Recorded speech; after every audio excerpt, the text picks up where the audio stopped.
और कैसे आप सब। आज हमें security analysis and portfolio management से रिलेटेड कुछ मिसलेनियस कॉन्सेप्ट्स पढ़ने हैं। जैसे कि आप देख रहे हैं ये शार्प रेशो बहुत ही इंपॉर्टेंट है एग्जामिनेशन पॉइंट ऑफ व्यू से। ऐसे ही कुछ मिसलेनियस कॉन्सेप्ट्स हमें डिस्कस करने हैं। उसके अलावा हमें आज सिक्योरिटी एनालिसिस से रिलेटेड कुछ इंपॉर्टेंट थियरी कॉन्सेप्ट्स डिस्कस करने हैं जिस पर एग्जाम में ठीक ठाक एमसीक्यूज आते हैं। ठीक है, तो आइए जरा हम पहले पोर्टफोलियो इवैल्यूएशन, जिसमें आपको शार्प थ्योरी और एल्फा ट्रेनर्स रेशो ये सब दिख रहा है, इसके बारे में हम डिस्कशन करते हैं। एक एग्जांपल की मदद से पहले मैं कुछ बातें एक्सप्लेन करूंगा और फिर वापस से इस रेशो पर आऊंगा। देखिए, मैंने ना आपके सामने दो पोर्टफोलियो के रिटर्न रखे हैं। पोर्टफोलियो 1 का रिटर्न रखा है 20% का और पोर्टफोलियो 2 का रिटर्न रखा है 30%। और मैं अगर आपसे ये सवाल करूं कि बताइए इन दोनों में से कौन सा पोर्टफोलियो बेहतर है, तो बिना कुछ सोचे समझे आप में से कई बच्चे ये मन ही मन जवाब दे चुके हैं कि सर पोर्टफोलियो 2 बेहतर है। और कारण बड़ा ऑब्वियस है कि सर रिटर्न ज्यादा है। लेकिन पोर्टफोलियो 2 को बेहतर बताना अधूरी इंफॉर्मेशन के बेसिस पर बताना होगा। पोर्टफोलियो 2 बेहतर है अगर मैं ये बोलता हूं तो ये बात अभी तक जो दिख रहा है, अभी तक जो इंफॉर्मेशन दिख रही है उसके हिसाब से तो ठीक है। लेकिन मैं अगर इंफॉर्मेशन थोड़ी सी और दूं तो शायद आपका जवाब बदल जाए। क्या है सर वो इंफॉर्मेशन? मान लीजिए मैं आपको साथ में ये बताऊं कि पोर्टफोलियो 1 जो है उसका 20% रिटर्न कमाने के लिए हमने 4% का रिस्क लिया और पोर्टफोलियो 2 का जो 30% का रिटर्न है इसको कमाने के लिए हमने 10% का रिस्क लिया। अब हो सकता है कि आपका जवाब बदल जाए। पोर्टफोलियो 1 को अगर आप देखेंगे तो वहां पर रिस्क हमने हाफ से भी कम लिया है व्हेन कंपेयर टू पोर्टफोलियो 2। 10 का हाफ 5 होता है, 5 से भी कम रिस्क लिया है। लेकिन रिटर्न हाफ से भी ज्यादा है। 30 का हाफ 15 होता है, रिटर्न हाफ से भी ज्यादा है। मतलब मैं अगर रिस्क को दिमाग में रखूं तो पोर्टफोलियो 1 ने बेहतर रिस्क एडजस्टेड रिटर्न्स दिए हैं और इसलिए हम यहां पर कह सकते हैं कि पोर्टफोलियो 1 बेहतर है। और इस बात को मैं कुछ ऐसे भी कह सकता हूं कि देखो, पोर्टफोलियो 1 का 20% का रिटर्न तो कमाया लेकिन उसके लिए रिस्क 4% का लिया। इसका मतलब हर 1% रिस्क जो लिया उसके लिए 5% का हमको रिटर्न मिला है। ऐसे ही यहां पर 30/10 की बात अगर हम करें तो हर 1% रिस्क के लिए हमको 3% का रिटर्न मिला है। तो हमारा हर 1% का रिस्क लेना पोर्टफोलियो 1 में हमें बेहतर रिवॉर्ड दे रहा है, बेहतर रिजल्ट दे रहा है। रिस्क का मतलब यहां पे ऑफ कोर्स स्टैंडर्ड डेविएशन से है, ठीक है ना। तो अगर हम यहां पर नोटिस करें तो पोर्टफोलियो 1 जो बेहतर है, बेहतर इसलिए है क्योंकि सिर्फ रिटर्न ही थोड़ी देखा जाता है, साथ में रिस्क भी देखा जाता है ना। ये जो लोग बोल देते हैं higher the risk higher the return, ये स्टेटमेंट ही अधूरी है। ये पूरी स्टेटमेंट क्या होनी चाहिए? Higher the risk higher the return, ठीक है, लेकिन हायर द लॉस ये भी तो एक पॉसिबिलिटी है ना। अगर हम किसी ऐसे इंस्ट्रूमेंट में पैसा लगा रहे हैं जहां पे मैं बोल रहा हूं कि रिस्क बहुत ज्यादा है, तो साथ में मेरा क्या बोलने का मतलब है कि अगर रिटर्न का पोटेंशियल, अगर अपसाइड पोटेंशियल बहुत है तो उसका डाउनसाइड पोटेंशियल भी बहुत है। मान लीजिए आप बिटकॉइन में इन्वेस्टमेंट करते हैं, तो बिटकॉइन फिलहाल अभी तक भी किसी को ज्यादा समझ नहीं आ रहा। उसका रिटर्न का पोटेंशियल अगर ज्यादा है तो रिस्क का पोटेंशियल मतलब लॉस का पोटेंशियल भी बहुत ज्यादा ही है। ठीक है, ऐसे ही अगर मैं स्टॉक मार्केट में आऊं और मैं अगर किसी ऐसे शेयर में इन्वेस्टमेंट करूं जो फिलहाल पेनी स्टॉक दिख रहा है, माइक्रो कैप स्टॉक दिख रहा है, उसमें रिटर्न का अगर अपसाइड पोटेंशियल बहुत है तो रिस्क का और लॉस का भी अपसाइड डाउनसाइड पोटेंशियल भी बहुत ज्यादा है। नहीं तो दोनों चीजें देखी जाती हैं। अब हम कनेक्ट कर रहे हैं इसको। हमारी जो पहली रेशो है पोर्टफोलियो इवैल्यूएशन की, वो है शार्पे रेशो। शार्पे रेशो जो दी वो दी विलियम शार्पे ने। जैसे पोर्टफोलियो थियोरी थी ना पीछे, हैरी मार्कोविट्स, सीएपीएम मॉडल भी कहीं ना कहीं विलियम शार्पे का ही दिया हुआ है। ये भी नोबेल प्राइज विनर है, ध्यान रखें, ये भी नोबेल प्राइज विनर, बताया था ना मार्कोविट्स भाई साहब भी नोबेल प्राइज विनर थे, ये भी नोबेल प्राइज विनर है। तो शार्पे रेशो जो है वो क्या बोलती है, अब जरा ध्यान से समझें। जो बात मैंने बोली उसमें थोड़ा सा मॉडिफिकेशन करेंगे और वो शार्पे रेशो बन जाएगी। देखिए, पहले तो आप इस बात को समझें कि पोर्टफोलियो का मतलब क्या, बंडल ऑफ सिक्योरिटीज। अगर आप एक मायनों में देखें तो आपको सेंसेक्स भी एक पोर्टफोलियो दिखेगा, वो 30 शेयरों का पोर्टफोलियो है। निफ्टी भी आपको एक पोर्टफोलियो ही दिखेगा, वो 50 शेयरों का पोर्टफोलियो है। ऐसे ही निफ्टी के कई इंडेक्स हैं, आईटी सेक्टर का इंडेक्स है, स्मॉल कैप का इंडेक्स है, ऑटो सेक्टर का इंडेक्स है, बड़े सारे इंडेक्स है, बैंकिंग का इंडेक्स है, वो भी अपने आप में एक पोर्टफोलियो ही है। और जो टॉपिक आपने सिक्योरिटी लॉज में पढ़ा होगा म्यूचुअल फंड्स के नाम से, तो अगर किसी कंपनी का म्यूचुअल फंड की अगर हम बात करें तो वो भी तो एक पोर्टफोलियो ही है, नहीं वो भी एक पोर्टफोलियो, उसमें बड़े सारे शेयर हैं। तो ये जो रेशियोज हैं ये बेसिकली पोर्टफोलियो के इवैल्यूएशन के लिए हैं। मान लीजिए दो म्यूचुअल फंड की कंपनियां हैं और अगर आप दोनों को कंपेयर करना चाहते हैं कि कौन सा म्यूचुअल फंड बेहतर रिटर्न दे रहा है, रिस्क को भी दिमाग में रखते हुए, तो शार्पे रेशियो वहां पर काम आती है। मतलब शार्पे रेशियो का जो जो हम यूज करेंगे वो इवैल्यूएशन पर्पस के लिए यूज करेंगे। मान लीजिए मैंने अपना पोर्टफोलियो बनाया और मेरे एक फ्रेंड ने भी मेरा एक पोर्टफोलियो बनाया, हम पोर्टफोलियो लेवल पर भी इसको इवैल्यूएट कर सकते हैं और हम म्यूचुअल फंड के लेवल पर भी उनको इवैल्यूएट कर सकते हैं with the help of Sharpe ratio. ठीक, अब जरा समझे कि शार्पे रेशियो क्या बोलता है। इसी एग्जांपल को वापस अगर मैं लूं, शार्पे रेशियो ने थोड़ा सा इसमें जो मैंने अभी बातें बोली हैं इसको थोड़ा सा अलग तरीके से बोला, और वो क्या, शार्पे रेशियो कहता भी देखो पोर्टफोलियो वन, मान लो एक म्यूचुअल फंड है, mutual fund one, mutual fund two. Sharpe ratio ने थोड़ा सा जो बात बोली वो थोड़ी सी हट के बोली। अब मैंने कहा कि सीएपीए मॉडल भी किसने दिया है, शार्पे जी ने दिया है, विलियम शार्पे नाम है पूरा। उन्होंने क्योंकि सीएपीए मॉडल भी दिया है तो आपने देखा कि हम सीएपीए मॉडल में आरएम माइनस आरएफ का यूज करते हैं, मतलब रिस्क प्रीमियम का यूज करते हैं। तो यहां पर भी शार्पे जो रेशियो हमने भी देखी इसमें रिस्क प्रीमियम का यूज हो रखा है। मतलब ये कि मान लीजिए risk free rate of return जो है वो है से 6% का, ठीक है। तो अब ना यहां पर शार्पे भाई साहब ने बोला कि देखो पोर्टफोलियो वन का रिटर्न जिसने भी कमा के दिया है, भाई पोर्टफोलियो वन जो है ये पोर्टफोलियो कोई तो मैनेज कर रहा होगा, हम उसको बोल रहे हैं भाई देख तेरे पोर्टफोलियो ने 20% का रिटर्न जरूर कमा के दिया, लेकिन 6% तो कोई भी कमा लेता है। 6% तो बिना किसी सोच के, बिना किसी एनालिसिस के, ऐसा भी इंसान जो बिल्कुल भी नहीं पढ़ा लिखा और ऐसा इंसान जिसने एमबीए फाइनेंस कर रखा है या सीएफए वगैरह कर रखा है, भाई वो दोनों ही अगर हम रिस्क फ्री रिटर्न की बात की देखें तो वो बिना किसी एनालिसिस के वैसे ही कमा सकते हैं। अगर तुम पोर्टफोलियो मैनेजर हो तो तुम्हारी जो एक्सपर्टीज है वो ये है कि तुम रिस्क फ्री से एक्स्ट्रा कितना कमा के दे रहे हो। रिस्क फ्री से जो एक्स्ट्रा कमाया जाता है उसी को क्या बोला जाता है, रिस्क प्रीमियम।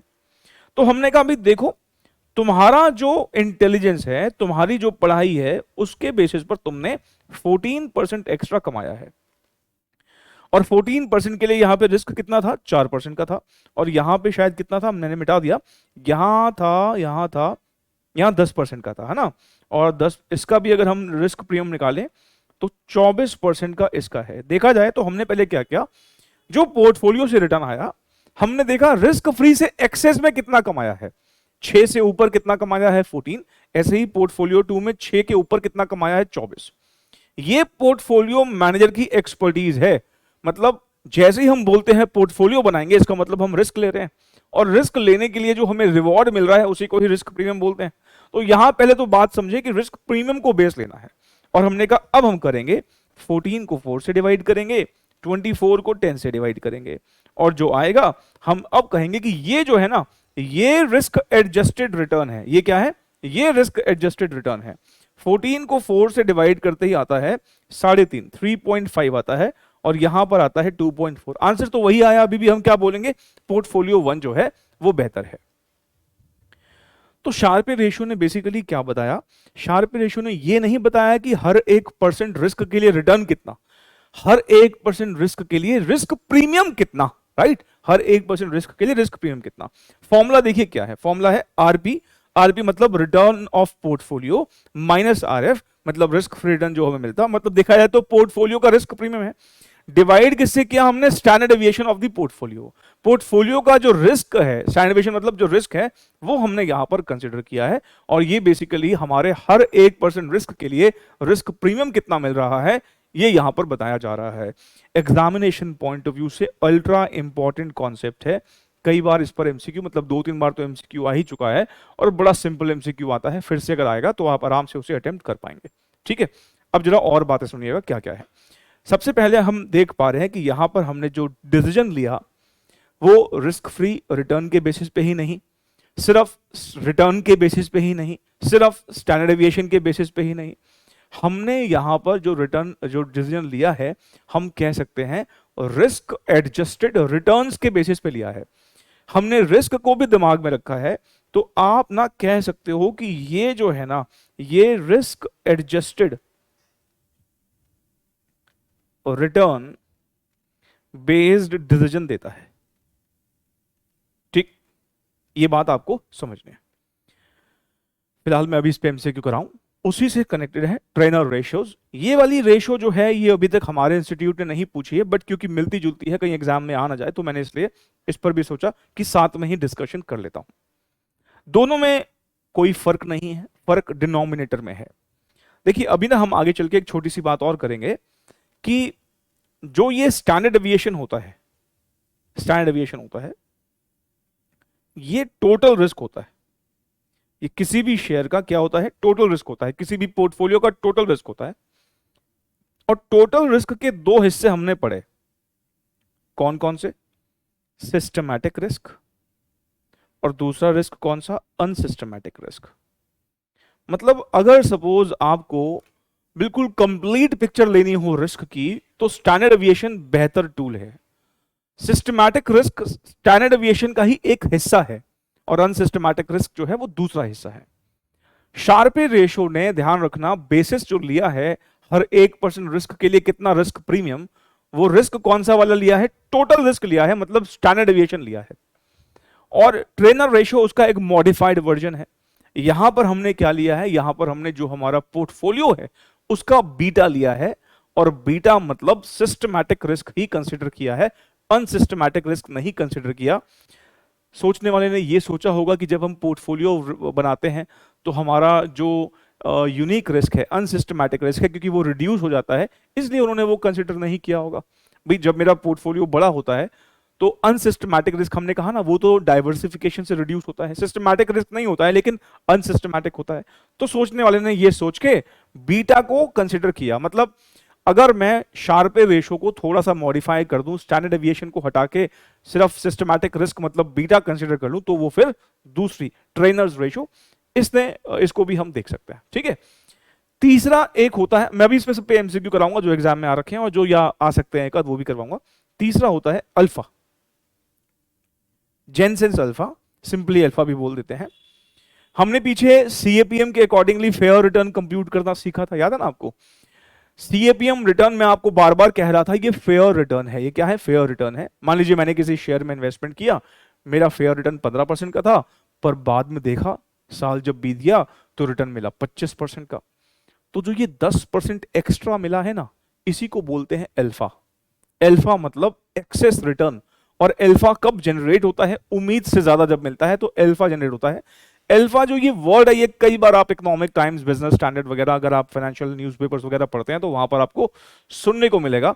हर एक फंड मैनेजर अल्फा क्रिएट करना चाहता है ताकि वो अपने म्यूचुअल फंड ओनर्स को बेहतर रिटर्न दे सके। अल्फा मतलब उम्मीद से ज्यादा सामने वाले को देना, तो हम बोल देते हैं वो अल्फा है। ठीक है जी, तो ये तीन चीजें हैं। सबसे ज्यादा important examination point of view से जो है वो है शार्पे रेशो। ठीक, आइए इस पर हम कुछ एमसीक्यूज देख लेते हैं। क्वेश्चन नंबर 71 CS दिसंबर 2022 एग्जामिनेशन क्वेश्चन है, शार्पे रेशो पर आया। आइए जरा पढ़ लेते हैं। An investment in mutual fund, मैंने आपको बताया ना म्यूचुअल फंड भी एक तरह का पोर्टफोलियो ही तो है ना। म्यूचुअल फंड का रिटर्न मिला है 15% का, और उसका स्टैंडर्ड एविएशन है 5 का। अब पहले तो एक बात को सुने, तब मैं आगे क्वेश्चन पढ़ता हूं। देखो शार्पे रेशो को पहले ध्यान से देखना कि वो क्या है। हम जिस म्यूचुअल फंड का या किसी भी पोर्टफोलियो का जिसका भी इवैल्यूएशन कर रहे हैं, रिटर्न उसी पोर्टफोलियो का ही लेना है और रिस्क भी उसी पोर्टफोलियो का ही लेना है। मतलब जो हमारा फॉर्मूला है return of portfolio minus risk free return, मतलब रिटर्न किसका लिया? पोर्टफोलियो का, और नीचे क्या है? Standard aviation of portfolio, risk भी किसका लेना है? पोर्टफोलियो का ही। ये बात को ध्यान रखेंगे प्लीज। वो हो सकता है कि कोई और भी रिस्क आपको दे दे, वो कंसीडर नहीं करना है। जैसे यहां पर म्यूचुअल फंड का इवैल्यूएशन करना है ना, तो उसका रिटर्न कितने का है? 15% का, और उसका रिस्क कितने का है? 5% का। तो यही हमारे लिए इंपॉर्टेंट इंफॉर्मेशन है। और उसके बाद हमें risk free rate of return दे रखा है, risk free rate of return दे रखा है। देखा जाए ना तो हमारे लिए इंफॉर्मेशन पूरी हो चुकी है जहां तक हमने पढ़ लिया। आगे अगर कुछ लिखा भी है तो हमें यूज नहीं करना है। उसने हमसे शार्पे रेशो मांगी है फंड की। आगे वैसे दे क्या रखा है? उसने सिक्योरिटी इंडेक्स का स्टैंडर्ड एविएशन दे रखा है। सिक्योरिटी इंडेक्स, इंडेक्स मतलब ये सेंसेक्स या निफ्टी की बात हो रही है, मतलब मार्केट की बात हो रही है। जब आप इवैल्यूएट म्यूचुअल फंड को कर रहे हो, आप सेंसेक्स या निफ्टी को तो इवैल्यूएट नहीं कर रहे, म्यूचुअल फंड को इवैल्यूएट कर रहे हो, तो म्यूचुअल फंड का रिटर्न चाहिए और म्यूचुअल फंड का ही स्टैंडर्ड एविएशन चाहिए। आती है बात समझ में? ठीक है, तो अब आप शार्पे रेशो का फॉर्मूला लिखिए। शार्पे रेशो का फॉर्मूला होता है return of portfolio minus risk free return divided by standard deviation of portfolio, और यहां पर पोर्टफोलियो क्या है? Mutual fund. ठीक है जी, तो हम यहां पर क्या करेंगे? 15 माइनस 15 माइनस रिस्क फ्री है 8 डिवाइडेड बाय, और स्टैंडर्ड डेविएशन कितना है? 5। तो 7/5 अगर हम करते हैं, मेरे ख्याल से 1.4 आना चाहिए, एक बार चेक करो जरा। 7/5 1.4 आ रहा है। सही आंसर क्या हो जाएगा? ए। ठीक है जी, बस एक फॉर्मूला ही दिमाग में रखना है, ये अगर पता हो तो क्वेश्चन में कुछ था ही नहीं। अगला जो मैं क्वेश्चन करवाऊंगा वो हमारे इंस्टीट्यूट के सैंपल पेपर का है, तो उसके एज इट इज आने की प्रोबेबिलिटी बहुत है। हमारे इंस्टीट्यूट के सैंपल पेपर का क्वेश्चन है, इसलिए ये क्वेश्चन इंपॉर्टेंट बन जाता है। आइए जरा पढ़ते हैं इसमें क्या लिखा है। कह रहा following data available relating to the performance of high variance stock fund. एक हाई वेरिएंस फंड की बात करता है और मार्केट की बात कर रहा है। हाई वेरिएंस स्टॉक फंड की बात कर रहा है और मार्केट की बात कर रहा है। चलिए पहले देख लेते हैं मांगा क्या है। कह रहा है sharp A measure of performance evaluation for high variance stock fund. इसका मतलब उसने पहली बात उसने शार्प ए रेशो मांगी है, लेकिन किसकी मांगी है? हाई वेरिएंस स्टॉक फंड की मांगी है। मतलब ये कि हमें आंसर जो है वो इसके रिस्पेक्ट में देना है, मार्केट की इंफॉर्मेशन को इग्नोर करना है पहले। तो ये देखिए उसने मांगा क्या है। शार्प ए रेशो मांगी है उसने हाई वेरिएंस स्टॉक फंड, मतलब किसी फंड की, किसी म्यूचुअल फंड की ही बात वो कर रहा है यहां पर। ठीक है, तो अब हमें कैसे करना है आइए जरा देख लेते हैं। शार्प रेशियो हम निकाल देते हैं, कुछ मुश्किल नहीं है। तो क्या लिखें? Return of portfolio minus risk free return divided by standard deviation of portfolio. Return जो है वो हमें कितना मिलता है यहां पर? एवरेज रिटर्न हमें 19% का मिल रहा है। ध्यान रखना, हम ना इवैल्यूएट कर रहे हैं, मतलब अब हम देख रहे हैं कि हम पहले इन्वेस्टमेंट कर चुके, पहले जो भी हमने रिस्क रिटर्न देख के इन्वेस्टमेंट कर लिया, अब टाइम बीत चुका, अब हमारा एक्चुअल रिटर्न आ गया है, और उस एक्चुअल रिटर्न को अब हम इवैल्यूएट कर रहे हैं एज पर विलियम शार्पे। ठीक है, ये बात हो रही है। चलिए 19% का हमारा रिटर्न है, और हमें दे रखा है आर एफ, दे रखा है कि हाँ जी ये दे रखा आर एफ 6। तो 19 minus 6 divided by standard deviation जो है ये रहा 35। देखो यहां ना कुछ और भी टर्म्स हैं, रेसिडुअल स्टैंडर्ड डेविएशन, ये जो बीटा है, मैं आपको ना इसके बारे में भी थोड़ा सा एक्सप्लेन करूंगा क्योंकि एक आध एमसीक्यू आया हुआ छोटा मोटा। बीटा को हम बेसिकली सिस्टमैटिक रिस्क बोलते हैं, और residual standard deviation basically unsystematic risk दूसरा नाम होता है। देखो टोटल रिस्क है ना, टोटल रिस्क के दो हिस्से हैं, एक बीटा मतलब सिस्टमैटिक रिस्क, और जो बैलेंसिंग फिगर रेसिडुअल बचा हुआ उसको अनसिस्टमैटिक रिस्क भी बोल देते हैं और रेसिडुअल स्टैंडर्ड डेविएशन भी बोल देते हैं। ठीक है, तो ये बात है। बस फिलहाल हमें शार्पे रेशियो के अकॉर्डिंगली क्या लेना होता है? टोटल रिस्क लेना होता है, तो हमने टोटल रिस्क ही लिया है। तो 19 माइनस 6 मतलब 13/35 अगर करते हैं, 13/35 अगर करते हैं तो ये ना डेसिमल में आ रहा है 0.3714, और हमारा आंसर जो है वो उसने इसको भी परसेंटेज में कन्वर्ट कर दिया है, तो हम भी 100 से मल्टीप्लाई कर देते हैं, क्या दिक्कत है?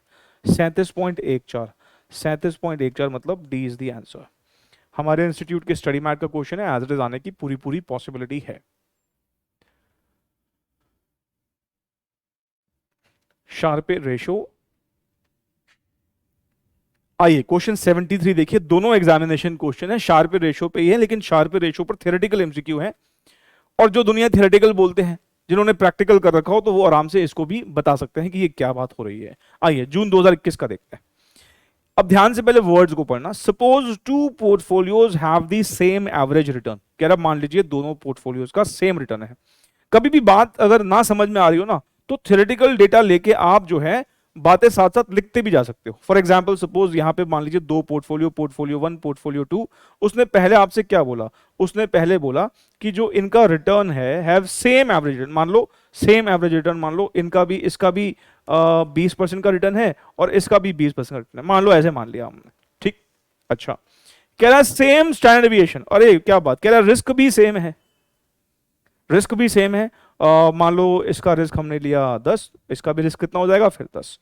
But portfolio A has, but portfolio, अब देखो यहां बात क्या कर रहा है, but portfolio A has higher beta than portfolio B. आप मुझे पहले ये बताइए, एज पर शार्पर रेशियो हम क्या कंसिडर करते हैं? बीटा मतलब सिस्टमैटिक रिस्क की टोटल रिस्क, हम टोटल रिस्क लेते हैं, स्टैंडर्ड डेविएशन लेते हैं। तो जब आप सोचिए, अगर मैं किसी ऐसे दो पोर्टफोलियोज की बात कर रहा हूं जहां पर रिटर्न भी सेम है और स्टैंडर्ड डेविएशन भी सेम है, तो आपको लगता नहीं यहां पर शार्प रेशियो दोनों जगह दोनों में सेम ही आएगी, शार्प रेशियो अलग ही नहीं आएगी? हम तो यही कहेंगे कि दोनों की परफॉर्मेंस एक जैसी है। आप समझ पा रहे हैं? लेकिन वो आगे बोलता है कि पोर्टफोलियो ए का बीटा ज्यादा है। तो यहां पे ट्रेनर रेशियो जो हमें फिलहाल एग्जामिनेशन, हमारे एग्जाम में तो अभी तक नहीं आई है, ट्रेनर रेशियो यहां पे डिफरेंट आ जाती। लेकिन जहां तक शार्प रेशियो का सवाल है, वो दोनों में सेम ही आने वाली है। वो कहेगी कि परफॉर्मेंस सेम है। आप आर एफ कुछ भी मान लो आर एफ यहां पर 8 मान लो, तो 8 अगर आर एफ मानोगे तो रिस्क प्रीमियम 12 हो जाएगा। तो 12/10 1.2 दोनों जगह 1.2 आएगा। इसका मतलब हम कह सकते हैं कि दोनों का परफॉर्मेंस जो है वो सेम है। इसलिए इसका सही आंसर क्या हो जाएगा? अकॉर्डिंग टू, देखो सिर्फ क्या पूछा है, according to Sharpe measure the performance of portfolio A. वो चाह रहा है कि आप बोलें कि बेहतर है या पुअर है, लेकिन हमें क्या बोल के आना है? Is same as performance of portfolio B. इस बात को ध्यान रखें, एग्जाम में क्वेश्चन आया था। तो भी मैंने कहा, मैंने तभी ट्रेनर लिखवा दिया आपको, ताकि आपको ये बता पाऊं कि बीटा उसमें लेते हैं, लेकिन जहां तक शार्पे रेशियो का सवाल है वहां पर हम क्या लेते हैं? वहां पर स्टैंडर्ड डेविएशन लेते हैं। इस बात को ध्यान रखिएगा प्लीज। चलिए क्वेश्चन नंबर 74 कह रहा है Sharpe index assigns high value to funds. कह रहा है शार्पे रेशियो जो है हाई वैल्यू किसकी निकाल के देता है? जिसके लो स्टैंडर्ड डेविएशन हो, या जिसके हाई रिटर्न हो, या जिसके हायर रिस्क एडजस्टेड रिटर्न हो। हम देखते हैं कि न्यूमरेटर में रिटर्न आया, रिस्क फ्री आया मतलब रिस्क प्रीमियम आया, और डिनोमिनेटर में रिस्क आया मतलब जिसका रिस्क और रिटर्न दोनों फेवरेबल होगा उसको कंबाइन तौर पर, वो उसको ज्यादा वैल्यू देगा। तो हम कह सकते हैं C is the answer, higher risk adjusted returns. अब मान लीजिए किसी का स्टैंडर्ड डेविएशन लो है और उसका रिटर्न भी बहुत लो है, तब ऑफ कोर्स शार्प रेशियो थोड़ी ये कहेगी कि भाई तुम्हें ज्यादा हम वैल्यू देंगे। अब कह रहा है बी में हायर रिटर्न, अगर रिटर्न बहुत ज्यादा भी है, अभी हमने चेक किया पीछे एग्जांपल में, तो रिस्क भी तो हो सकता है ना बहुत ज्यादा हो। अच्छा वो कह रहा है डी हाई रिस्क प्रीमियम, अगर हाई रिस्क प्रीमियम है तो ये भी चांसेस हैं कि रिस्क बहुत ज्यादा ले रखा हो। तो शार्पे रेशियो किसको ज्यादा इंपॉर्टेंस देगा? जिसका रिस्क एडजस्टेड रिटर्न बेहतर होगा। C will be the answer. I hope कि मैंने आपको सारी बातें क्लैरिफाई कर दी हैं। तो ये कुछ बातें थी जो शार्पे रेशो पर हमारे एग्जाम में पूछी गई थी। तो यहां पर हमारा शार्पे रेशो का जो डिस्कशन है वो होता है खत्म।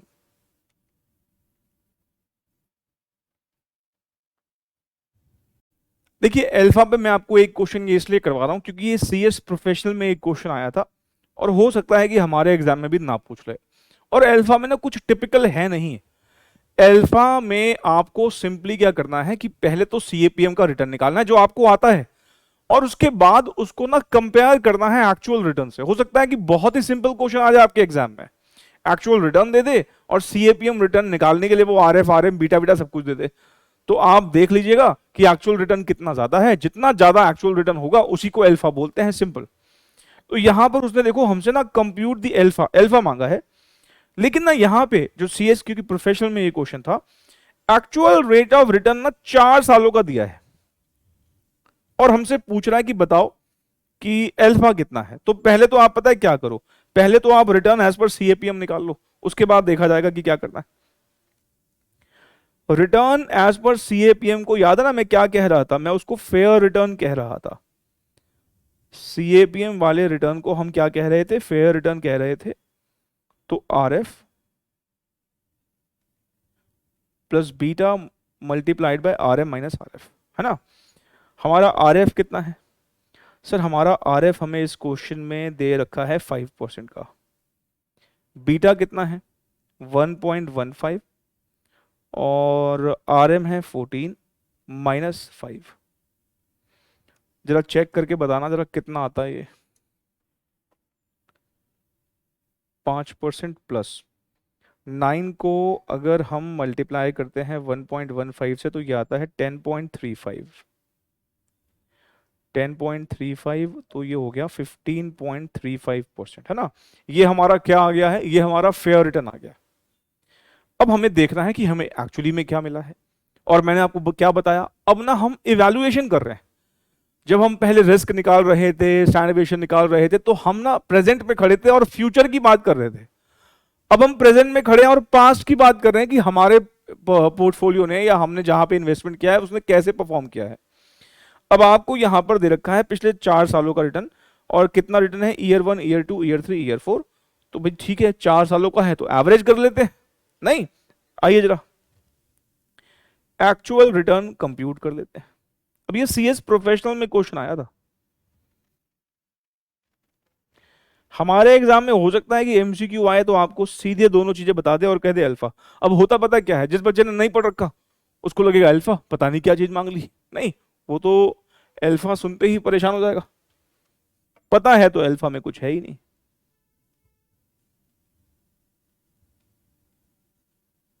अल्फा मतलब फ्री का एक नंबर। अब 4 रिटर्न दे रखे हैं, मैं कैसे भाई इवेल्युएट करूं। 4 सालों का एवरेज कर लो आप।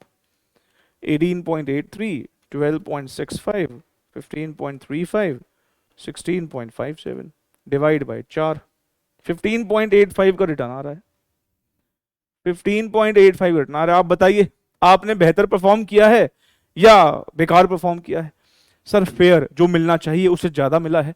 ज्यादा मिला है इसका मतलब हमारा यहां पर अल्फा जनरेट हुआ है, थोड़ा सा ही सही लेकिन अल्फा तो जनरेट हुआ है। तो हम यहां पर अब क्या लिखने वाले हैं, अल्फा।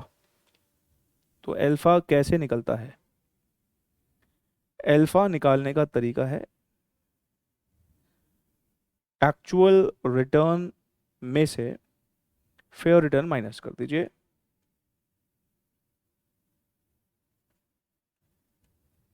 फिफ्टीन 15.35 0.5% का अल्फा है। 0.5 मतलब D is the correct option.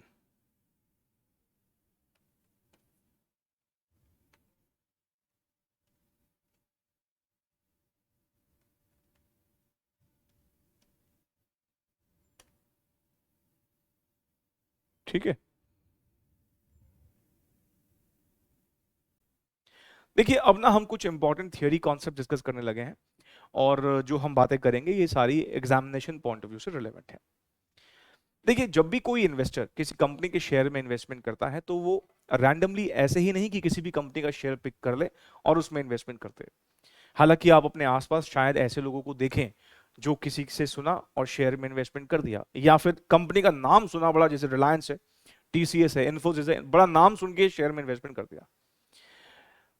अगर आप किसी अच्छी कंपनी में इन्वेस्टमेंट कर देते हैं इवन तुक्के से भी, तो चांसेस है कि आपको नुकसान नहीं होगा।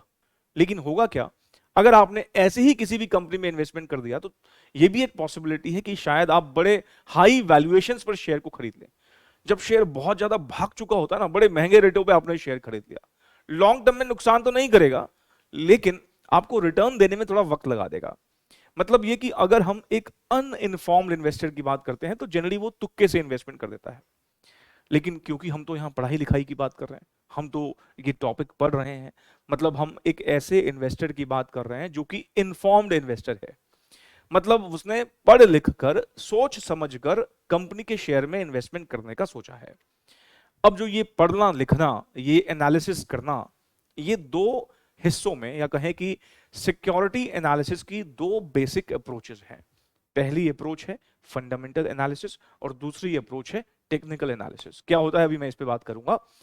हम इवन जब प्रैक्टिकली भी देखते हैं ना, तो दो गुट बने हुए दिखेंगे आपको। ऐसे इन्वेस्टर्स जो अपनी इन्वेस्टमेंट करते वक्त जो बेस बनाते हैं वो फंडामेंटल एनालिसिस को बेस बनाते हैं, और ऐसे इन्वेस्टर्स जो इन्वेस्टमेंट करते वक्त टेक्निकल एनालिसिस को बेस बनाते हैं। मतलब दो तरह के इन्वेस्टर्स जनरली हम देखते हैं।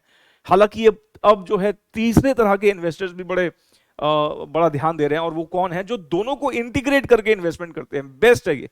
अगर आप फंडामेंटल और टेक्निकल को मिला दें और उसको इंटीग्रेट करके इन्वेस्टमेंट करें तो इससे तो बेहतर कुछ हो नहीं सकता।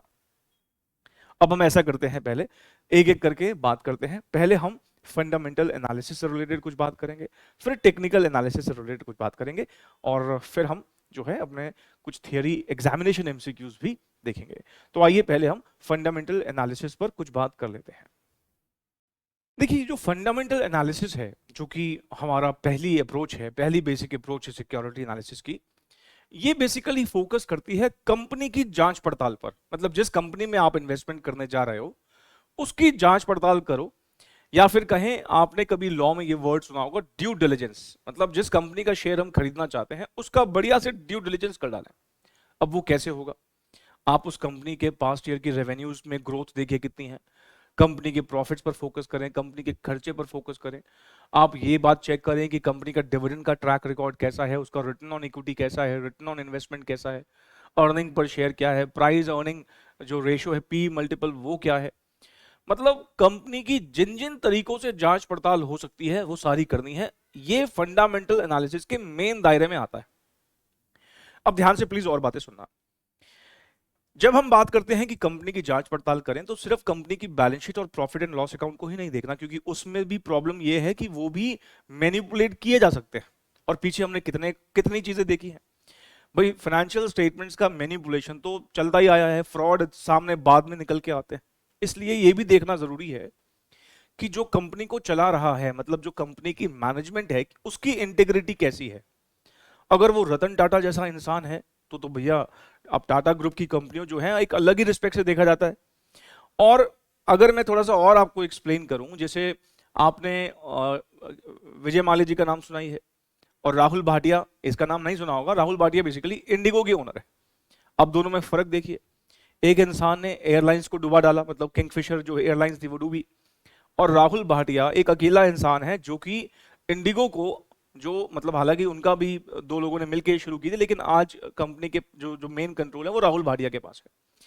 अब इंडिगो जो है वो एक अलग लेवल पे लेके चला गया, एक अकेली एयरलाइंस है जो कि प्रॉफिट्स में है, बाकी सबको देखोगे आप जूझ ही रही है। अब तो आपने गो फर्स्ट का भी देखा, उन्होंने भी पीछे इंसॉल्वेंसी के लिए फाइल किया।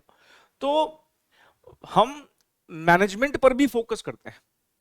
मुकेश अंबानी और अनिल अंबानी, अब जो हुए सिचुएशन, हालांकि अनिल अंबानी भी ऐसे एक बढ़िया बिजनेसमैन थे, लेकिन उनके साथ प्रॉब्लम ये हुई, वो कई सारे बिजनेसेस में एक साथ घुसना चाह रहे थे, तभी उस पर्टिकुलर चीज का वो शिकार हो गए। लेकिन आज जो है दुनिया मुकेश अंबानी की मैनेजमेंट को एक अलग लेवल पे देखती है और अनिल अंबानी की एक अलग लेवल पर। मुकेश अंबानी आज अगर अपनी कंपनी से रिजाइन मार दें, ये बात शायद मैंने पहले भी किसी एग्जाम्पल में कही थी, आज ही देखो रिलायंस का शेयर कैसे गिरना शुरू हो जाएगा, भले ही उनके बच्चे कितने लायक हो। लेकिन मुकेश अंबानी को जो स्टॉक मार्केट है वो एक अलग ही रिस्पेक्ट देती है, उनकी लीडरशिप को एक अलग ही रिस्पेक्ट देती है। तो कहने का मतलब ये कि मैनेजमेंट जो है बड़ा स्ट्रांग जो है वो दिखाती है। कंपनी के साथ कोई कॉर्पोरेट गवर्नेंस के इश्यूज तो नहीं रहे, कंपनी का कोई ऐसा तो नहीं, कोई पीछे ईडी ने कोई रेड वेड मारी है, कोई जीएसटी की चोरी का, या फिर कोई और जो है कॉर्पोरेट गवर्नेंस का इशू सामने आया, या कभी ऑडिटर ने ऐसे रिजाइन मार दिया हो। तो जब हम कहते हैं फंडामेंटल एनालिसिस करो, तो एक नहीं बहुत सी चीजें देखी जाती हैं। माइक्रो लेवल पे बात करूं तो हम, जो मैंने अभी सारी बातें बोली, हम वो कंपनी के एनालिसिस करते वक्त सारी बातें करते हैं। उसका डिविडेंड का ट्रैक रिकॉर्ड देखना, रिटर्न ऑन इक्विटी देखना, उसके इन्वेस्टमेंट के आगे के प्लान्स चेक करना, कंपनी के रेवेन्यूज पर फोकस करना, ये मेन काम रहता है। लेकिन हम उस शेयर तक पहुंचे भी कैसे, ये भी तो हमें देखना पड़ेगा।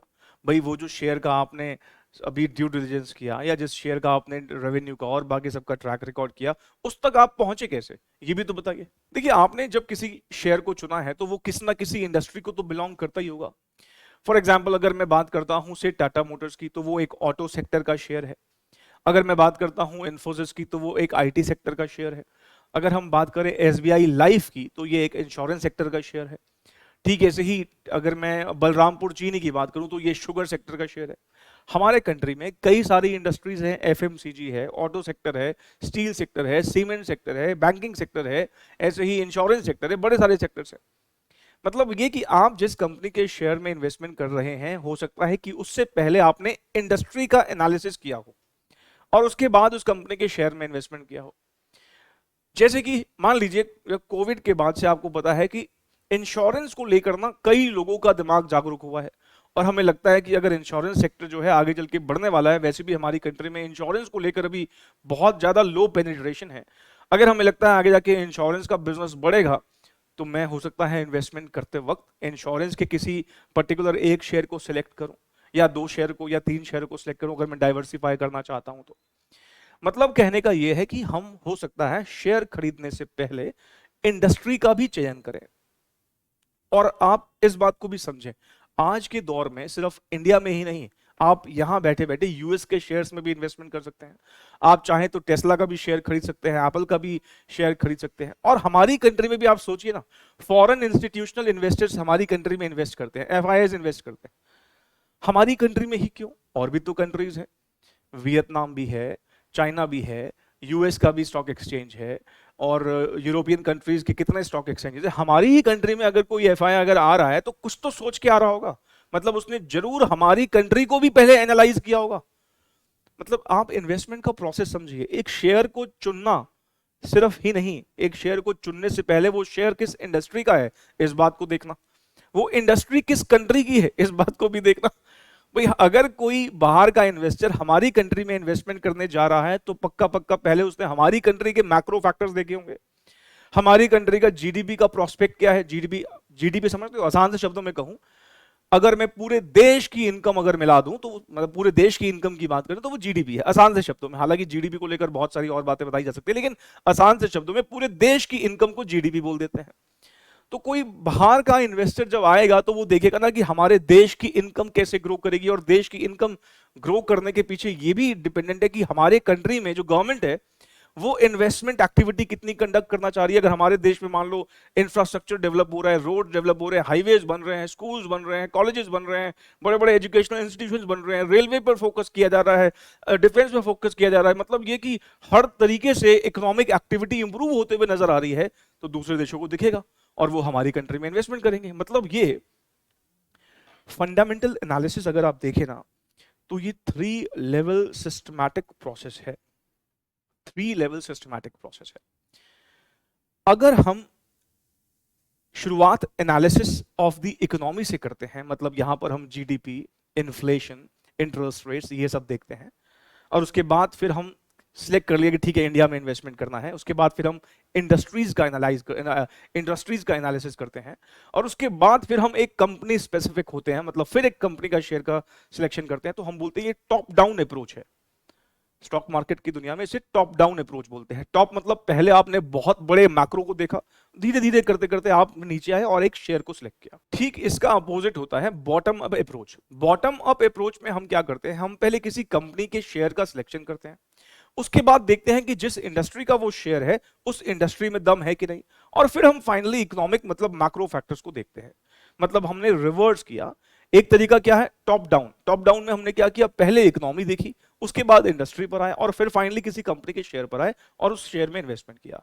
और दूसरा क्या है, रिवर्स। पहले कंपनी का शेयर सिलेक्ट किया कि शेयर आपको अच्छा लग रहा है कि नहीं लग रहा, फिर उस इंडस्ट्री का प्रोस्पेक्ट देखा, और उस इंडस्ट्री के प्रोस्पेक्ट को देखने के बाद फिर इकोनॉमी का प्रोस्पेक्ट देखा। इसको बोलते हैं बॉटम अप अप्रोच। अल्टीमेटली आपको फंडामेंटल एनालिसिस करना है, और जब आप किसी कंपनी के एनालिसिस को करोगे, चाहे टॉप डाउन हो या बॉटम अप हो, मतलब ये जब आप कर रहे होगे तो जानते हो आपका मेन मुद्दा या मेन ऑब्जेक्टिव क्या है, उस कंपनी का एक फेयर प्राइस निकालना।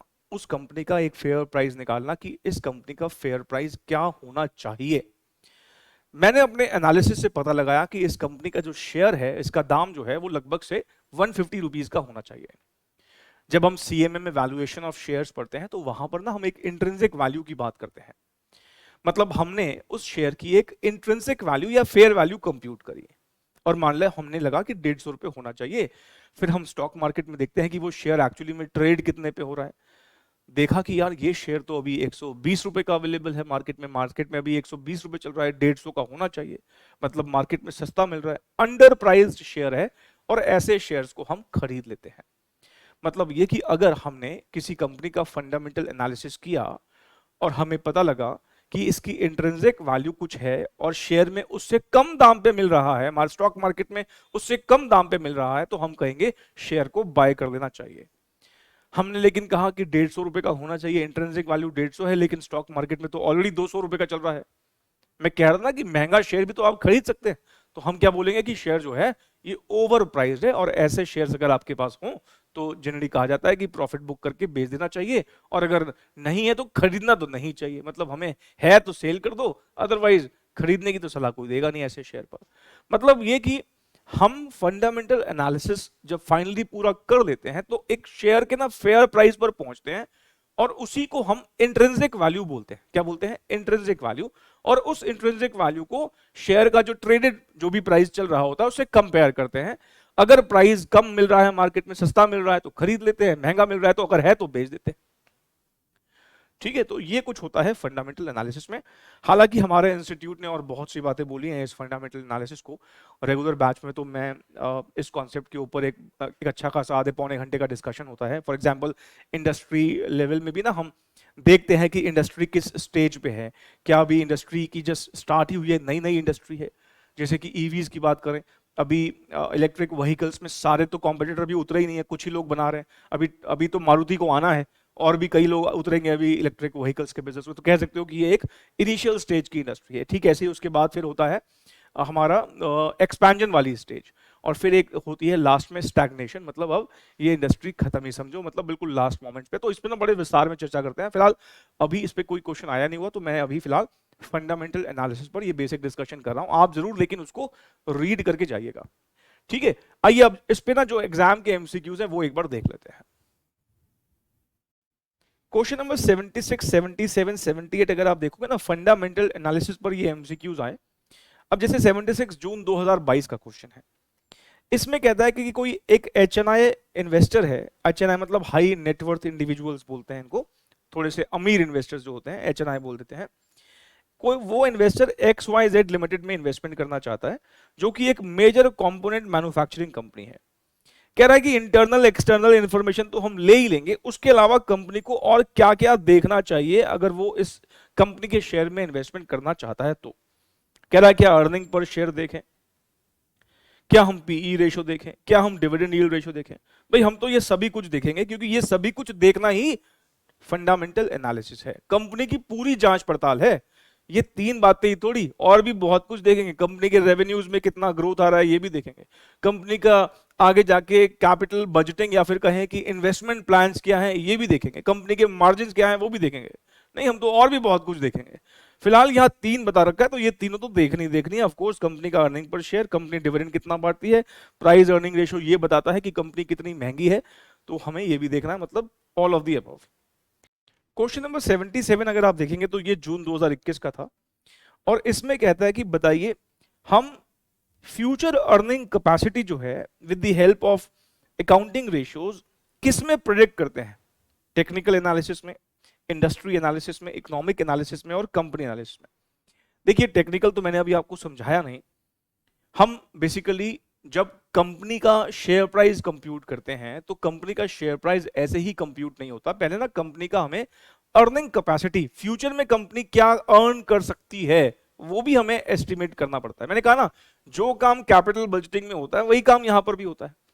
देखो सीएमए में हम जब वैल्यूएशन ऑफ शेयर्स चैप्टर पढ़ते हैं तो वहां पर हम जो है शेयर का वैल्यू करना ही सीखते हैं, तो वहां पर ये बातें आती भी है डिटेल में। लेकिन आप मुझे सोच के बताइए, जब आप किसी कंपनी की रेशियोज की मदद से उसकी फ्यूचर अर्निंग कैपेसिटी निकाल रहे हैं, तो आपको लगता नहीं ये तो आप फंडामेंटल एनालिसिस कर रहे हैं, और फंडामेंटल के अंदर भी ये कंपनी का एनालिसिस हो रहा है। भाई आपने एक कंपनी की रेशियोज की मदद से उसकी फ्यूचर अर्निंग कैपेसिटी जो है वो निकाल डाली, तो ये क्या कर रहे हैं आप? फंडामेंटल। और फंडामेंटल में हमने कहा तीन एनालिसिस होते हैं। क्या ये इकोनॉमी की बात हो रही है? नहीं। क्या ये इंडस्ट्री की बात हो रही है? नहीं। तो किसकी बात हो रही है? कंपनी एनालिसिस की। तो उसका सही आंसर क्या होगा? D, company analysis. Question number 78 अगर आप देखेंगे तो ये दिसंबर 2019 में आया, और इसमें वही बात लिखी है। मैंने आपको बताया अभी अभी कि हमने जब किसी कंपनी के शेयर में इन्वेस्टमेंट करना होता है तो हम क्या करते हैं, उस कंपनी के शेयर का इंट्रिंसिक वैल्यू निकालते हैं। इंट्रिंसिक वैल्यू का मतलब है फेयर वैल्यू, जो वैल्यू होनी चाहिए, है ना।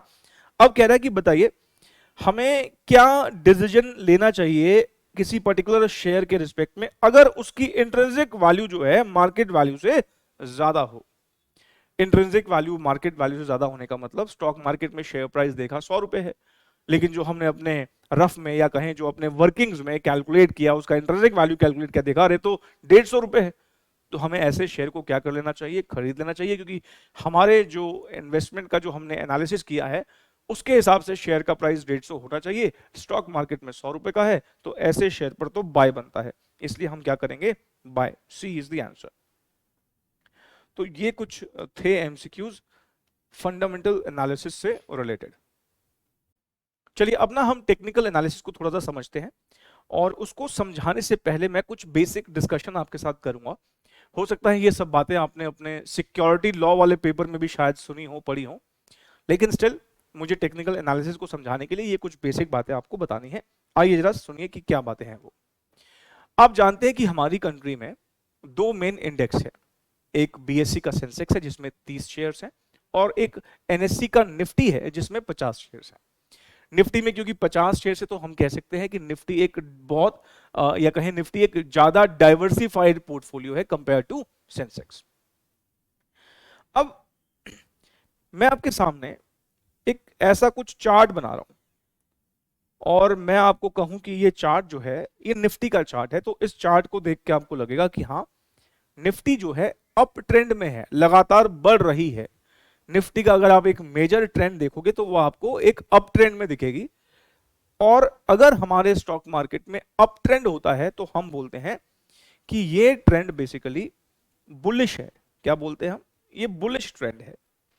ठीक इसका उल्टा अगर मैं सपोज कहूं कि हाँ जो निफ्टी है वो लगातार पिछले कुछ टाइम से ऐसे ऐसे ऐसे है, तो हम कहेंगे कि ये जो ट्रेंड है ये बेसिकली एक बियरिश ट्रेंड है। अगर डाउन ट्रेंड में निफ्टी या सेंसेक्स है तो हम कहते हैं बियरिश ट्रेंड है।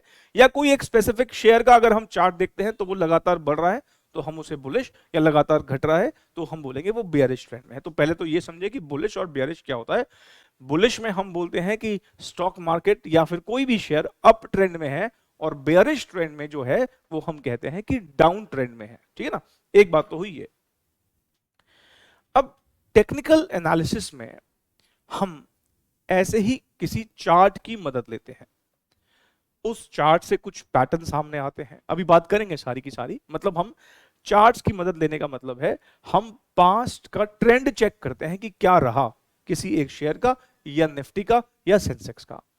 और वो चार्ट देखना, या वही कहें कि वो जो भी निफ्टी का या प्राइस मूवमेंट बता रहा है या फिर किसी शेयर का प्राइस मूवमेंट बता रहा है, ये चार्ट देखकर डिसीजन लेना कि इन्वेस्टमेंट करें या ना करें, this is known as technical analysis. हल्की चीज नहीं है टेक्निकल एनालिसिस। टेक्निकल एनालिसिस कई बार ऐसे ऐसे डिसीजन देता है कि फंडामेंटल एनालिसिस शायद कभी सोच भी ना पाए। फंडामेंटल एनालिसिस भी जरूरी है, दोनों की अपनी अपनी एक रिस्पेक्ट है, अपनी अपनी एक जगह है। फंडामेंटल वाले जो है वो फंडामेंटल को बहुत इंपॉर्टेंस देते हैं, टेक्निकल वाले टेक्निकल को, और जो इंटीग्रेट करते हैं वो दोनों को रिस्पेक्ट देते हुए चलते हैं। लेकिन टेक्निकल एनालिसिस बेसिकली बोलता है कि पास्ट में शेयर प्राइस कैसा रहा, उसके बेसिस पर हम फ्यूचर का प्राइस मूवमेंट बता देते हैं। ये कुछ ऐसा समझ लो, आपसे मैं पूछूं कि बताओ ये बच्चा जो है अभी 12th में गया है, बताओ ये 12th में कितने मार्क्स लाएगा, एक अंदाजन बता दो आप। तो आप कहोगे, क्या कहोगे, बताओ इसके 8th में कितने मार्क्स थे, 9th में कितने मार्क्स थे, 10th में कितने मार्क्स थे, 11th में कितने मार्क्स थे। और मैं आपको कहूं कि 9th में जो है इसके 50% थे, 10th में 60% थे, 11th में 70% थे, नहीं। और ऐसे ही अब मैं आपसे पूछूं अब कितने आएंगे, तो आप एक ज्यादा ही फिगर बोलोगे ना, क्योंकि आप पास्ट का ट्रेंड चेक कर रहे हो और ट्रेंड देख रहे हो कि अप मूविंग है, आई मीन अप ट्रेंड में है, इसकी परफॉर्मेंस बच्चे की, तो आपने 12th में भी कहा इसके बढ़िया ही नंबर आएंगे। टेक्निकल एनालिसिस में भी कुछ ऐसा ही कर रहे हैं, लेकिन यहां पर ना हमें बहुत सारी बातें और भी कंसिडर करनी होती हैं। पर बात सिंपल सी यही है कि टेक्निकल एनालिसिस में हम जो करते हैं वो क्या करते हैं, हम एक शेयर का प्राइस मूवमेंट देखते हैं पास्ट का, और उसके बाद फिर हम प्रिडिक्शन लगाते हैं कि फ्यूचर में इसका प्राइस मूवमेंट जो है वो कैसे रहने वाला है, और वही एनालिसिस करना is known as technical analysis. छोटा मोटा फील्ड नहीं है, एक बड़ी फील्ड है। जैसे फंडामेंटल भी बड़ी फील्ड है ना, बहुत कुछ सीखना पड़ता है, टेक्निकल भी एक बड़ी फील्ड है। इसलिए लोग अलग अलग ही एक्सपर्ट होते हैं, टेक्निकल के अलग एक्सपर्ट होते हैं, फंडामेंटल के अलग एक्सपर्ट होते हैं।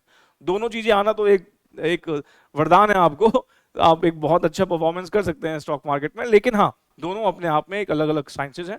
और कुछ लोग कहते हैं यार दो नावों पे क्यों पैर रखें, वो एक अलग नाव है। कभी कभार टेक्निकल मना करता है नहीं यार शेयर महंगा है, कभी कभार फंडामेंटल कहता है कि नहीं यार शेयर महंगा है नहीं करो इन्वेस्ट, टेक्निकल कहता है नहीं अभी और शेयर ऊपर जाएगा, नहीं। तो कई बार दोनों विरोधाभास, मतलब कॉन्ट्राडिक्टरी भी बोलते हैं। तो उस केस में फिर हमें किसी एक चीज का सपोर्टर होना जरूरी है ताकि हम अपने डिसीजन को ठीक से ले पाए। फिलहाल ये बात आपको समझ में आई होगी, ठीक है। अच्छा, अब ध्यान से और बातें सुनना। सपोज मैं आपको ये कुछ ऐसा एक चार्ट दिखाता हूं, तो आप क्या बोलोगे कि सर ये जो निफ्टी या मान लो शेयर कोई भी है, सपोज निफ्टी का ही चार्ट है, तो आप कहोगे कि सर बुलिश ट्रेंड चल रहा है, मतलब अप ट्रेंड चल रहा है ना। अब जो ये मैंने कहा कि बुलिश ट्रेंड चल रहा है, इसको बोलते हैं कि ये प्राइमरी ट्रेंड है। प्राइमरी ट्रेंड हमारे स्टॉक मार्केट का क्या है कि लगातार बढ़ ही रही है। लेकिन बीच बीच में आपने देखा कि ये यहां पे आने के बाद थोड़ा सा मार्केट गिरी, फिर बढ़ना शुरू हुई, फिर यहां आने के बाद फिर गिरी, फिर बढ़ना शुरू हुई, फिर थोड़ा गिरी। मतलब प्राइमरी ट्रेंड देखोगे तो बुलिश है, मतलब अपवर्ड ट्रेंड है। लेकिन बीच बीच में गिरावट भी आती है। ये जो बीच बीच में गिरावट आती है, इसको हम प्रैक्टिकली बोलते हैं, these are known as correction. क्या बोलते हैं? करेक्शंस बोलते हैं कि ये करेक्शन है। और ये कह सकते हो कि प्राइमरी ट्रेंड तो अप ट्रेंड है, पर बीच बीच में एक सेकेंडरी ट्रेंड भी आता है। एक सेकेंडरी ट्रेंड आता है जो कि प्राइमरी के अपोजिट होता है। मतलब प्राइमरी अगर अप ट्रेंड है तो एक सेकेंडरी ट्रेंड आएगा, कुछ वक्त के लिए आएगा, लेकिन वहां पे शेयर या स्टॉक मार्केट थोड़ी डाउन जाएगी, करेक्शन आएगी। ऐसा बोला जाता है स्टॉक मार्केट के लिए कि स्टॉक मार्केट जब भी बढ़ता है ना, तो ऐसा नहीं कि एक लीनियर ग्राफ में बढ़ता ही चले जाता है। हम बोलते हैं वो गिर गिर के बढ़ता है। मतलब मार्केट जब बढ़ता है तो गिर गिर के बढ़ता है, ऐसे ही मार्केट जब गिरता है तो बढ़ बढ़ के गिरता है। आप समझ पा में क्या बोल रहा हूं? मतलब एक बीच में अपोजिट डायरेक्शन आती है। प्राइमरी क्या है? अप ट्रेंड, लेकिन बीच बीच में अपोजिट मूवमेंट्स हो रही हैं, बीच में मार्केट गिरती भी है, इस बोलते हैं करेक्शन आ रही है। और फिर से ऊपर वापस शुरू, फिर गिरती है, फिर वापस शुरू, ऊपर फिर गिरती है, फिर वापस शुरू। और मान लो बियरिश ट्रेंड है उल्टा, तो एक स्ट्रेट लाइन में नहीं गिरेगी मार्केट। आप देखोगे मार्केट पहले गिरी, फिर एक अप मूव आया, फिर गिरी, फिर अप मूव आया, फिर गिरी, फिर अप मूव आया, फिर गिरी। तो हम जब स्टॉक मार्केट को चेक करते हैं तो हमें दो मेन ट्रेंड दिखते हैं, एक तो प्राइमरी ट्रेंड और वही मेन ट्रेंड है। मतलब अगर हम देखते हैं कि बुलिश है तो लगातार मार्केट ऊपर ही जा रही है, और बीच में आता है एक secondary trend. Secondary trend generally primary trend का अपोजिट होता है।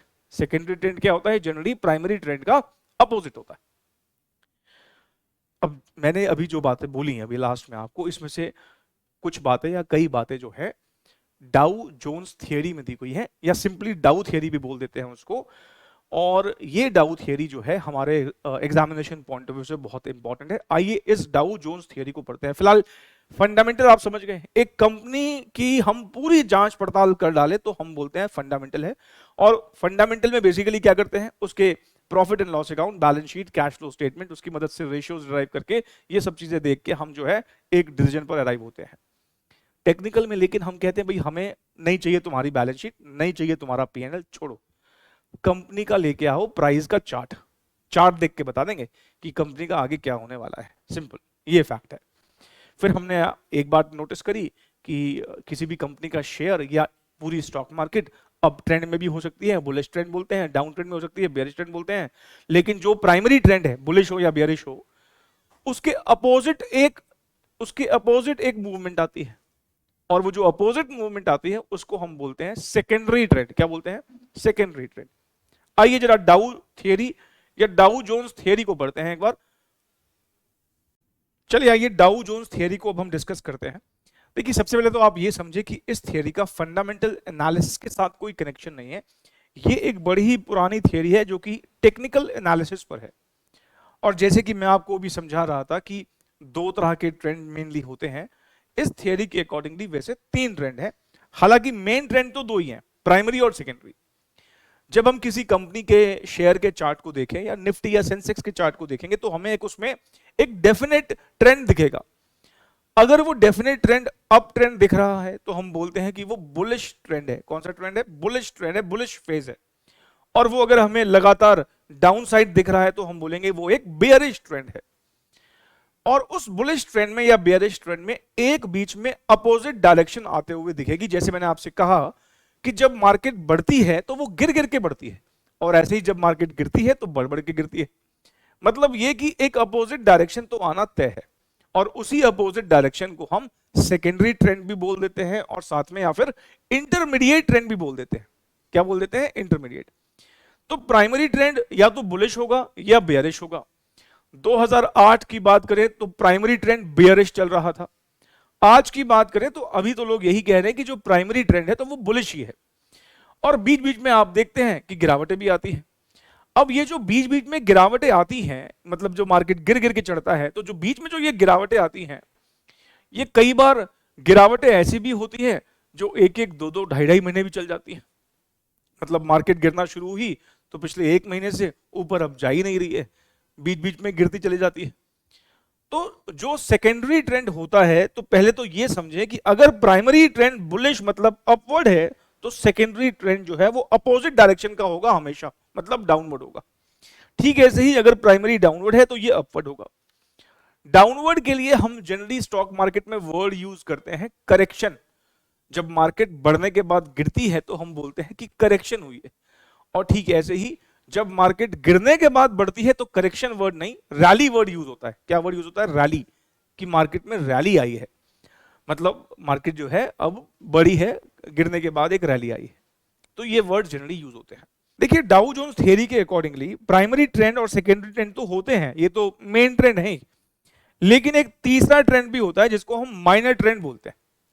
अच्छा, अब अगर आप सीए इंस्टीट्यूट के स्टडी मटेरियल को देखें या किसी और ऑथर की बुक को देखेंगे तो शायद वहां पर आपको माइनर ट्रेंड वर्ड ना दिख के डेली फ्लक्चुएशंस वर्ड दिखे। अब डेली फ्लक्चुएशंस का क्या मतलब है? मान लीजिए आप किसी कंपनी का शेयर प्राइस देखते हो, आज मान लो 100 से 105 पर बंद हुआ, 100 पे खुला 105 पे बंद हुआ। अब जो आज 100 पे खुला और 105 पे बंद हुआ, ये एक तरफा जर्नी नहीं रही होगी शेयर की आज के दिन। हो सकता है कि पहले वो 100 से 98 पे आया हो, फिर 100 क्रॉस किया, 102, 103, 104, 105, 105 भी क्रॉस करके 108, 9 तक पहुंच के फिर नीचे आया और 105 पे फाइनली सेटल होके क्लोज हुआ। मतलब आप एक दिन के मूवमेंट को भी देखोगे तो वहां पर भी बढ़ बढ़ के गिरना या घट घट के बढ़ना चलता रहता है। मतलब फ्लक्चुएशंस आती रहती हैं अगर हम एक दिन की मूवमेंट भी देखें। इसी को जनरली डेली फ्लक्चुएशंस बोलते हैं, पर हमारे इंस्टीट्यूट ने इसको थोड़ा सा अलग तरीके से डिफाइन किया है। आइए जरा पहले वो देख लेते हैं। देखिए, हमारे इंस्टीट्यूट के स्टडी मैट में जो बातें लिखी हैं, क्योंकि एमसीक्यू ना उसी के हिसाब से बनेगा, तो आपको ध्यान भी वैसे ही रखना है। प्राइमरी ट्रेंड के लिए हमें एक टाइम फ्रेम दिया गया है कि आप निफ्टी का या किसी शेयर का जब आप एक ट्रेंड चेक करते हो तो आप 2 साल का, 2.5 साल का, 3 साल का जब आप उसका एक चार्ट देखोगे तो आपको वो एक अप ट्रेंड या डाउन ट्रेंड में दिखेगा, वो उसका प्राइमरी ट्रेंड है। और बीच में ही अपोजिट मूवमेंट्स होंगी, वो सेकेंडरी ट्रेंड है। और एक माइनर ट्रेंड की बात भी कर रखी है। अब ये टाइम फ्रेम आपको याद रखने हैं क्योंकि इनके ऊपर एमसीक्यू बन सकते हैं कि जो प्राइमरी ट्रेंड है वो 1 to 3 इयर्स चलता है, सेकेंडरी ट्रेंड 3 वीक से 3 महीने चलता है, और जो माइनर ट्रेंड है वो लेस देन 3 वीक्स चलता है।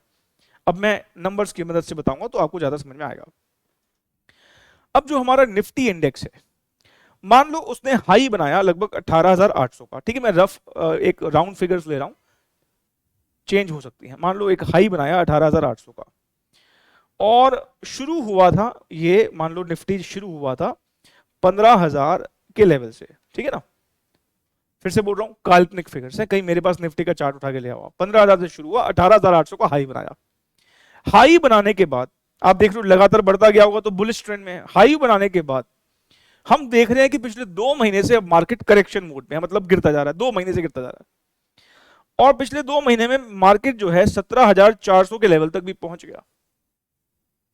ये 18,800 17,400 पे आना, 18,800 17,400 पे आना, ये ट्रेंड कौन सा है? सेकेंडरी ट्रेंड है। 15,000 से 18,800 पे पहुंचना, ये ट्रेंड कौन सा है? प्राइमरी ट्रेंड है, ठीक है। अब लेकिन एक बात को ध्यान रखें, 18,800 से जब 17,400 पे भी पहुंचा होगा तो ये नहीं है कि ये लगातार गिरते हुए पहुंचा होगा। हो सकता है कि पहले 18,800 से 18,600 तक गिरा, फिर अगले दिन बढ़ा 18,625 हुआ, फिर उसके बाद फिर गिरा 18,400 तक लगातार गिरता चला गया, फिर बढ़ा 18,600 तक वापस गया, फिर गिरा 18,200 तक आया, फिर बढ़ा 18,300 पे आया, फिर नीचे गिरता चला गया और 17,600 पे आया, और 17,600 के बाद तो फिर वो 2 हफ्ते तक बढ़ता गया और 18,000 तक पहुंचा। अब आप चेक कर रहे हो, नीचे जब गिर रहा था तो ऐसा नहीं है कि लगातार फिर गिरता ही गया, बीच में अप मूव्स भी आए। लेकिन ये जो ट्रेंड आया ना बीच में, अब देखो पहले प्राइमरी क्या है कि लगातार अप मूव है, बीच में लेकिन करेक्शन आई, 17,400 तक पहुंचा।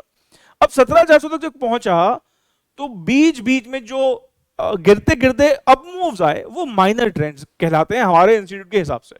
और ये जो माइनर ट्रेंड आते हैं ना, वो होते हैं 3 हफ्ते से भी कम के। मतलब क्या है, ये वाला अप मूव 1 से लेकर 3 साल, ये वाला मूव के लिए उसने क्या बोला हमारे इंस्टीट्यूट ने, 3 हफ्ते से लेकर 3 महीने। और जब 17,400 तक पहुंचेगा, बीच बीच में गिरते गिरते जब ऊपर जाएगा, तो वो जो अप मूव आएंगे बीच में थोड़े थोड़े टाइम के, उसके लिए बोलेंगे माइनर ट्रेंड, और वो कितने होंगे, लेस देन 3 वीक्स। तो ये 3 तरह के ट्रेंड्स हैं जो हमें दिमाग में रखने हैं। ठीक है, अब जब ये 17,400 की करेक्शन पूरी हो जाएगी, वापस से मार्केट ऊपर जाएगा, और जब ऊपर जाएगा तो फिर गिर गिर के ऊपर जाएगा, तो जो ये गिर गिर के ऊपर जाएगा वापस से, ये फिर से माइनर ट्रेंड रीच में आएंगे।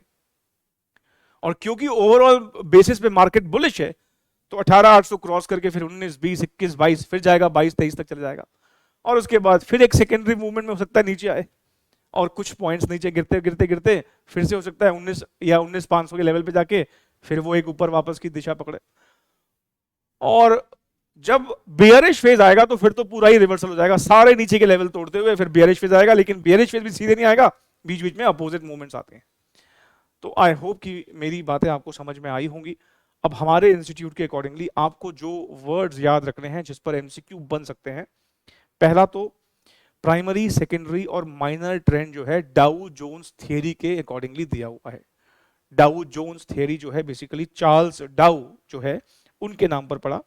ये एक wall street journal of USA के फर्स्ट एडिटर कह लो या चीफ एडिटर कह लो, वो थे। ठीक है ना, ये चार्ल्स एच डाउ, ये नाम याद रखिएगा। हालांकि जोन्स इसमें एक अलग इंसान है, इसको डाउ थियरी बोलते हैं, जोन्स के अलग उसमें कंट्रीब्यूशन थे, but still Dow Jones theory हमारे इंस्टीट्यूट ने रखा, तो हमें ये याद रखना है। पर हाँ, मेनली इसका नाम डाउ थियरी है। अब एक तो ये नाम याद रखेंगे डाउ थियरी, और ये एक टेक्निकल एनालिसिस की ही अर्लीस्ट थियरी है। पैटर्न्स में 3 पैटर्न याद रखेंगे, और पैटर्न के अंदर आपको ये टाइम फ्रेम याद रखने हैं। कौन से टाइम फ्रेम याद रखने हैं, 1 to 3 years, 3 weeks to 3 months और लेस देन 3 weeks। ठीक है ना, ये टाइम फ्रेम याद रखते हैं। उसके अलावा आपको क्या याद रखना है, उसके अलावा ये याद रखना है कि सेकेंडरी ट्रेंड जो है वो हमेशा प्राइमरी के अपोजिट चलता है। प्राइमरी अगर अपवर्ड है तो सेकेंडरी में करेक्शन आएगा, प्राइमरी अगर डाउनवर्ड है तो सेकेंडरी में रैली आएगी। ठीक है ना, ये बात आपको कुछ बातें याद रखनी है। माइनर ट्रेंड जो है वो बेसिकली इररिलेवेंट ही होती है, क्योंकि वो जो है बीच में थोड़ी बहुत फ्लक्चुएशंस होती हैं जो कि रीजनेबल है, नॉर्मल है, वो बेसिकली कोई ट्रेंड नहीं बताती। सेकेंडरी ट्रेंड अगर बहुत टाइम चल जाए तो हो सकता है प्राइमरी ट्रेंड के रिवर्सल का वक्त आ गया है। ठीक है, ये भी एक पॉसिबिलिटी हो जाती है। तो ये सारी कहानी है। अब ये तो ओवरऑल पैटर्न और मूवमेंट्स पर बात करी, लेकिन हमारे इंस्टीट्यूट ने डाउ थियरी को जब एक्सप्लेन किया तो शुरुआत में ना एक लाइन ये लिखती कि शेयर प्राइस जो है, किसी भी कंपनी का जो शेयर प्राइस है, वो एक पैटर्न शो करता है ओवर 4 to 5 years। मतलब देखो, वो प्राइमरी ट्रेंड का अगर आपसे ड्यूरेशन पूछे तो 1 to 3 year बताना है। वो किसी शेयर प्राइस के पैटर्न की बात करें अकॉर्डिंग टू डाउ थियरी, तो फिर वो आप 4 to 5 years बताएंगे, ये ध्यान रखेंगे प्लीज। मतलब वो कह रहा है कि अगर किसी एक कंपनी का शेयर ऐसे टाटा मोटर या इन्फोसिस या टीसीएस, उसका एक प्राइस मूवमेंट रहता है ओवर द, एक पैटर्न रहता है 4 to 5 years का, या डाउनवर्ड या अपवर्ड कुछ भी। ये बात हालांकि मुझे थोड़ी डिबेटेबल लगती है, बट स्टिल आपको याद रखनी है, क्योंकि हमारे इंस्टीट्यूट जो है वो एमसीक्यू पूछ सकता है इस बात पर। तो मेन क्या बात है याद रखोगे डाउ थियरी की, एक तो डाउ थियरी में ट्रेंड्स की बात है, प्राइमरी, सेकेंडरी और माइनर ट्रेंड्स, उनके उनके ड्यूरेशन याद रखोगे। शेयर प्राइस की बात करेगा तो 4 to 5 years का टाइम ध्यान रखोगे, ये ड्यूरेशन प्राइमरी, सेकेंडरी और माइनर ट्रेंड्स के हैं। सेकेंडरी ट्रेंड का एक नाम और भी होता है इंटरमीडिएट ट्रेंड्स। क्या नाम होता है, इंटरमीडिएट ट्रेंड, इंटरमीडिएट ट्रेंड। ठीक है ना, तो ये है सारी कहानी। आइए जरा हम अब इस पर आए हुए एग्जाम में एमसीक्यू देख लेते हैं। देखिए, अब मैं जो आपके साथ 3 एमसीक्यू डिस्कस कर रहा हूं, दिसंबर 20, जून 21 और दिसंबर 21 के एमसीक्यू हैं। आइए जरा देखते हैं। कह रहा है dash focus on more on past price movements than on the underlying determinants of future profitability. देखिए, किसी भी कंपनी के शेयर के अंडरलाइंग डिटर्मिनेंट्स जो उसकी फ्यूचर प्रॉफिटेबिलिटी बताते हैं, वो क्या है, उस कंपनी की balance sheet, profit and loss account. अगर हम बैलेंस शीट, पीएनएल को एनालाइज करके रेशियोज कंप्यूट करते हैं, तो वो सब तो क्या हो गया, वो सब तो फंडामेंटल एनालिसिस हो गया। लेकिन हम कहें भाई रखो अपने पास बैलेंस शीट, रखो अपने पास पीएनएल, हमें बस कंपनी के प्राइस का चार्ट दे दो, उसकी प्राइस मूवमेंट दे दो, हम उसी के बेसिस पे बता देंगे कि क्या होने वाला आगे। तो ऐसे एनालिसिस को हम क्या बोल देते हैं, technical analysis. D is the correct answer, ठीक है ना। Which of the following is most closely associated with the terms, अब देखो कितना सिंपल पूछा है कि primary trend, intermediate trend, short term trend या माइनर ट्रेंड। इंटरमीडिएट ट्रेंड किसका दूसरा नाम है, सेकेंडरी ट्रेंड का, क्योंकि प्राइमरी और माइनर के बीच में आता है ना सेकेंडरी, इसलिए उसको इंटरमीडिएट ट्रेंड भी बोल देते हैं। ये किसके साथ एसोसिएटेड है, डाउ जोन्स थियरी। मैंने कहा ना वैसे नाम डाउ थियरी है, ठीक है। और देखो यहां इन्होंने करेक्शन कर भी दिया, इंस्टीट्यूट ने अपने स्टडी मैट में तो डाउ जोन्स लिखा है, लेकिन कोई बात नहीं, वैसे नाम क्या है, डाउ थियरी है। अकॉर्डिंग टू, अब देखो क्वेश्चन में डाउ जोन्स लिख दिया, according to Dow Jones theory. अब ध्यान रखें यहां पे उसने प्राइमरी ट्रेंड का पैटर्न नहीं पूछा कितने टाइम तक रहेगा, ना ही सेकेंडरी का पूछा है, ना ही माइनर का पूछा है, शेयर प्राइसेस का पूछा है। और शेयर प्राइसेस की जब बात करें तो आपको यहां पर 4 to 5 ईयर्स टिक करके आना है। क्या टिक करके आना है, 4 to 5 ईयर्स। और वैसे भी देखो ना 1 to 2 ईयर्स, क्या ये प्राइमरी ट्रेंड में 1 to 2 था, 1 to 3 था, 2 to 3 ईयर्स ये भी नहीं था प्राइमरी में, 3 to 4 ये भी नहीं था प्राइमरी में। तो ये तो तीनों वैसे भी प्राइमरी में भी नहीं होते, और वैसे भी प्राइमरी बोले तब प्राइमरी की बात करेंगे ना। अगर मान लो एक ऑप्शन 1 to 3 ईयर्स होता भी, तो भी मैं कौन सा टिक करके आता, 4 to 5 ईयर्स, क्योंकि शेयर प्राइसेस के पैटर्न की बात कर रहा है और वो हमारे इंस्टीट्यूट ने 4 to 5 ईयर्स लिखा हुआ है। तो हमें वही दिमाग में रख के जाना है एग्जामिनेशन पॉइंट ऑफ व्यू से।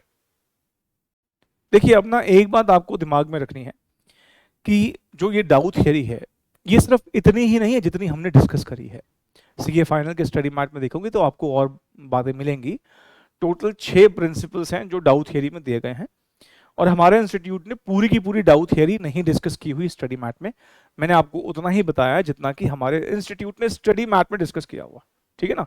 तो मैंने डाउ थियरी के बारे में जितने प्रिंसिपल्स हैं वो सारे डिस्कस नहीं किए, हमने अपने आईसीएसआई के पॉइंट ऑफ व्यू से जितना स्टडी मैट में लिखा है उसके हिसाब से डिस्कशन किया है।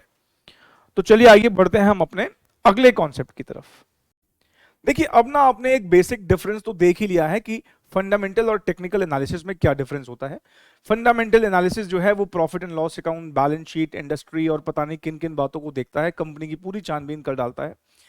और टेक्निकल एनालिसिस कहता है भाई हमें नहीं चाहिए P&L, हमें नहीं चाहिए बैलेंस शीट, हमें इवन इंडस्ट्री भी नहीं देखनी, ना ही कंट्री की इकोनॉमी में कोई शौक है। हमें बस आप ये बताओ कि पास्ट में प्राइस के मूवमेंट्स क्या रहे हैं, और वो प्राइस के मूवमेंट्स को देख के ही हम ये अंदाजा लगा लेंगे कि ये शेयर आगे बढ़ने वाला है या गिरने वाला है। मतलब एक प्रोबेबिलिटी असाइन कर देंगे कि बढ़ेगा कि घटेगा, और उसके हिसाब से हम एक स्टैंड ले लेंगे कि ये शेयर खरीदना चाहिए, और अगर है तो क्या बेचना चाहिए या फिर होल्ड करना चाहिए। मतलब ये कि हमने प्राइस मूवमेंट्स को बेस रखा। अब ये प्राइस मूवमेंट्स रिफ्लेक्ट कहां होती है, टेक्निकल एनालिसिस जो होता है वो मेनली चार्ट्स के थ्रू होता है। मतलब जो टेक्निकल एनालिसिस का जो एक मेजर टूल है वो है चार्ट्स, और हमारे इंस्टीट्यूट ने 4 चार्ट्स बताए हैं जो हमें समझने हैं। मतलब अगर आप स्टडी मैट देखेंगे तो 4 चार्ट्स हैं जो बेसिकली हमें हेल्प करेंगे टेक्निकल एनालिसिस करने में। मैं उन 4 चार्ट्स के बारे में आपको बताऊंगा और हम एक एक करके उन चार्ट्स की डिस्कशन करेंगे। फिर चार्ट्स के बाद फिर क्या करेंगे वो देखते हैं। फिलहाल पहले चार्ट्स पर फोकस करते हैं। पहला चार्ट जो हमारे इंस्टीट्यूट ने दिया वो दिया लाइन चार्ट। ये लाइन चार्ट क्या होता है, सामने देखा, लिखने पर फोकस कम, आपको फिलहाल समझने पर फोकस करना है। मान लीजिए हम जिस शेयर की बात कर रहे हैं उसका शेयर का दाम जो है वो कुछ ऐसे है, अभी बताते हैं। कि मैंने यहां पर y एक्सिस पे शेयर का दाम लिखना शुरू कर दिया, ठीक है।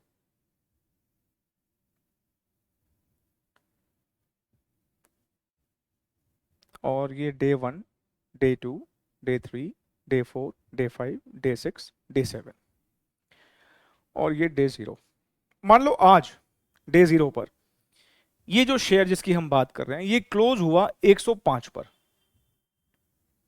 मतलब जब आज का ट्रेडिंग सेशन खत्म हुआ 3:30 बजे तो हमने देखा कि शेयर का जो क्लोजिंग प्राइस था वो 106 रुपए था। फिर नेक्स्ट डे मतलब डे 1 जो हम यहां बोल रहे हैं, ये शेयर का दाम जो है अगले दिन क्लोज हुआ 103 पर। हमने यहां पर प्लॉटिंग कर दी, 103 पर क्लोज हुआ। फिर डे 2 पर ये क्लोज हुआ 102 पर। फिर उसके बाद ये शेयर क्लोज हुआ वापस से 103 पर, और उसके बाद अगले दिन ये क्लोज हुआ 106 पर, और नेक्स्ट डे चला गया ये 108 पर, उसके नेक्स्ट डे ये वापस 107 पर आया और उसके बाद ये क्लोज हुआ सपोज 106 पर। मैंने यहां पर 7 दिन के क्लोजिंग प्राइजेस प्लॉट कर दिए, 7 दिन के क्लोजिंग प्राइजेस प्लॉट कर दिए, और मैं अगर इन प्लॉटेड प्राइजेस को जोड़ दूं एक लाइन की मदद से, ऐसे कुछ अगर मैं जोड़ दूं लाइन की मदद से क्लोजिंग प्राइसेस को, तो जो ये चार्ट बनता है इसको हम लाइन चार्ट बोलते हैं। इसको हम क्या बोलते हैं? लाइन चार्ट बोलते हैं। तो लाइन चार्ट में बेसिकली हमने क्या किया, हमने हर रोज का एक क्लोजिंग प्राइस लिया और वो क्लोजिंग प्राइस हमने एक ग्राफ में प्लॉट कर दिया।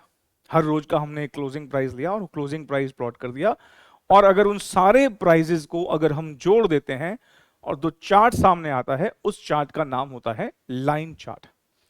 लाइन चार्ट का एक मेजर ड्रॉबैक पता है क्या है, कि ये सिर्फ और सिर्फ क्लोजिंग प्राइसेस ही बताता है। ये सिर्फ क्या बताता है? सिर्फ क्लोजिंग प्राइसेस बताता है। उस दिन जिस दिन ये शेयर क्लोज हुआ है, मान लो जैसे सपोज यहां पे हमने देखा कि डे 1 पे क्लोज हुआ 103 पर, उस दिन हो सकता है कि ये शेयर पहले 107 तक भी गया हो या फिर नीचे 100 तक भी आया हो। मतलब इंट्रा डे में बीच में क्या हलचल हुई है ये चार्ट नहीं बताता। ये सिर्फ दिन का क्लोजिंग प्राइस लेगा और क्लोजिंग प्राइजेस के लाइंस को, जितने भी डॉट्स जो हमने प्लॉट बना के जो डॉट्स यहां पे बने हैं उनको कनेक्ट करके जो एक चार्ट बनता है उसको हम लाइन चार्ट बोल देते हैं। सबसे बेसिक चार्ट है, सबसे बेसिक चार्ट है।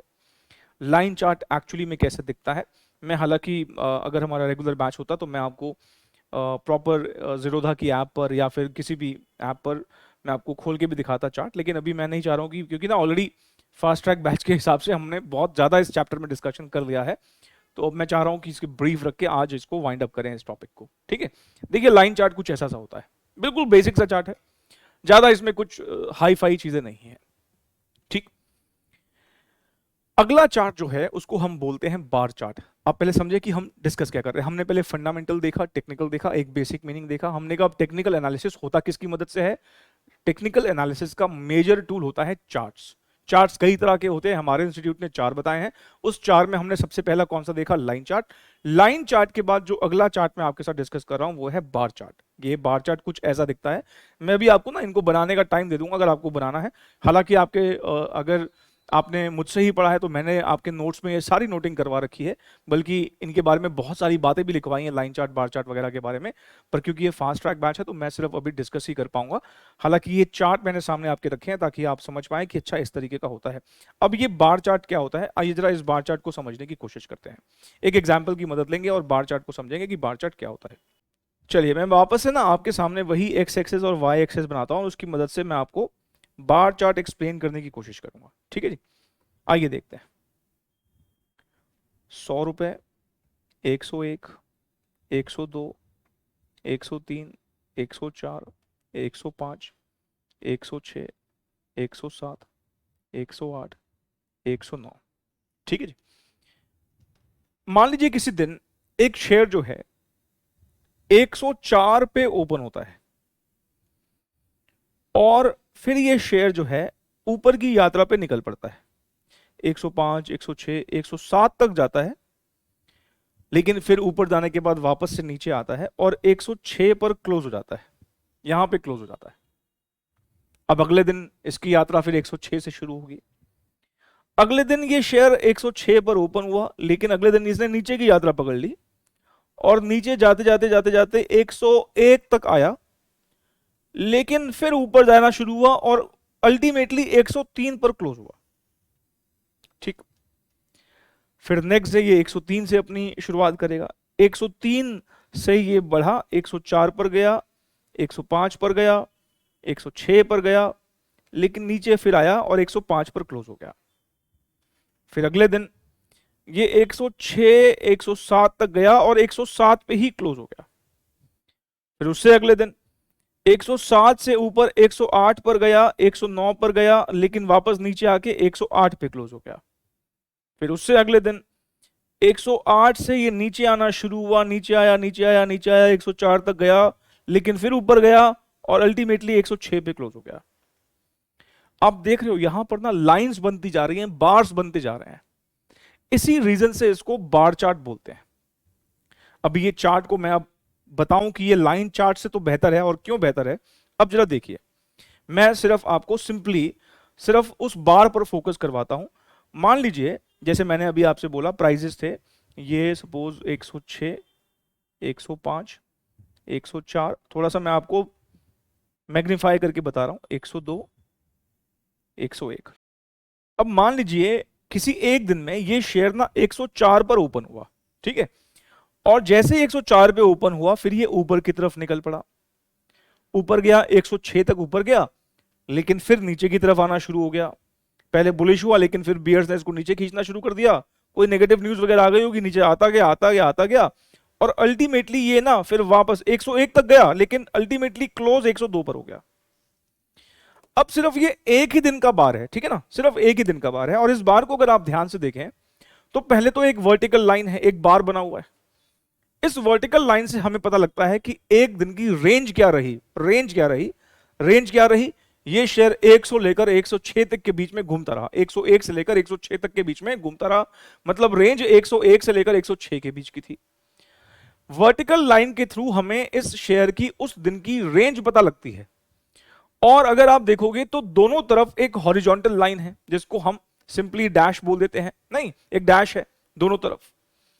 जो लेफ्ट हैंड साइड पर डैश है ये बेसिकली बताता है ओपनिंग प्राइस, क्या बताता है, ओपनिंग प्राइस, और राइट हैंड साइड पे जो डैश है ये बताता है क्लोजिंग प्राइस।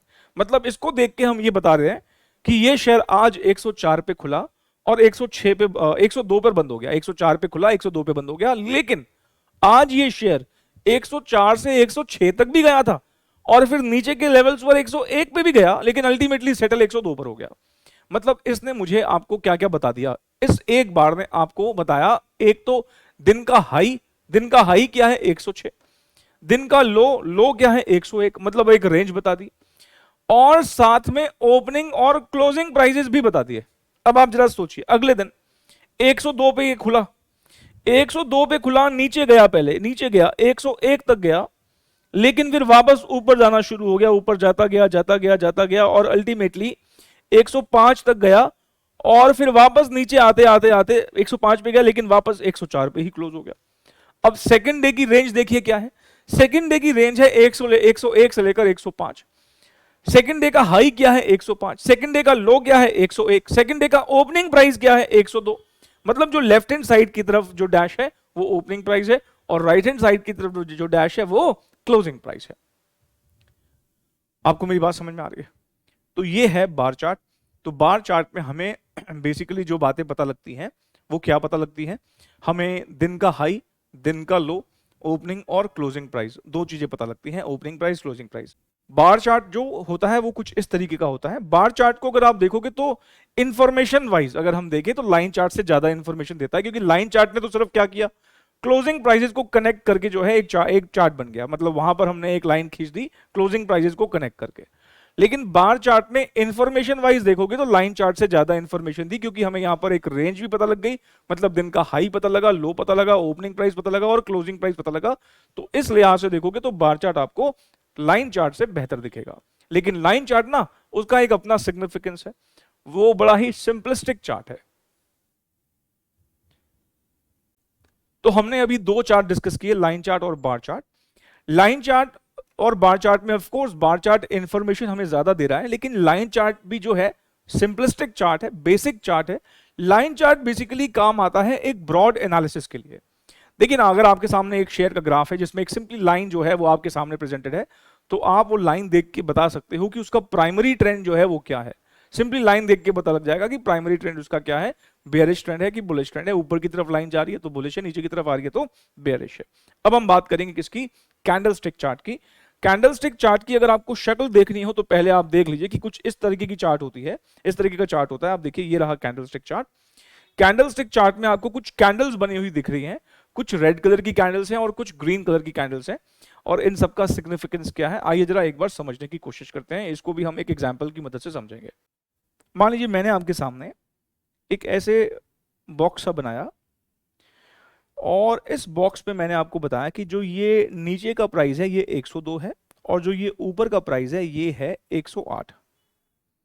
और मैं अगर आपसे ये कहूं कि बेसिकली मैंने आपको ओपनिंग और क्लोजिंग प्राइस बताया है कि 102 पे ये शेयर खुला और दिन जब खत्म हुआ, मतलब ट्रेडिंग सेशन जब क्लोज हुआ, तो 108 पर बंद हुआ। मुझे ये बताइए कि ये शेयर बढ़ के बंद हुआ है कि घट के बंद हुआ है? सिर्फ कोर्स अगर 102 से 108 पे बंद हुआ है तो बढ़ के बंद हुआ है। बढ़ के अगर ये शेयर बंद हुआ है तो आपने इस बात को जरूर सुना होगा अपने सिक्योरिटी लॉ के सब्जेक्ट में कि हम हमेशा शेयर प्राइसेस के इंक्रीज को ग्रीन कलर से रिफ्लेक्ट करते हैं और गिरावट को रेड कलर से रिफ्लेक्ट करते हैं।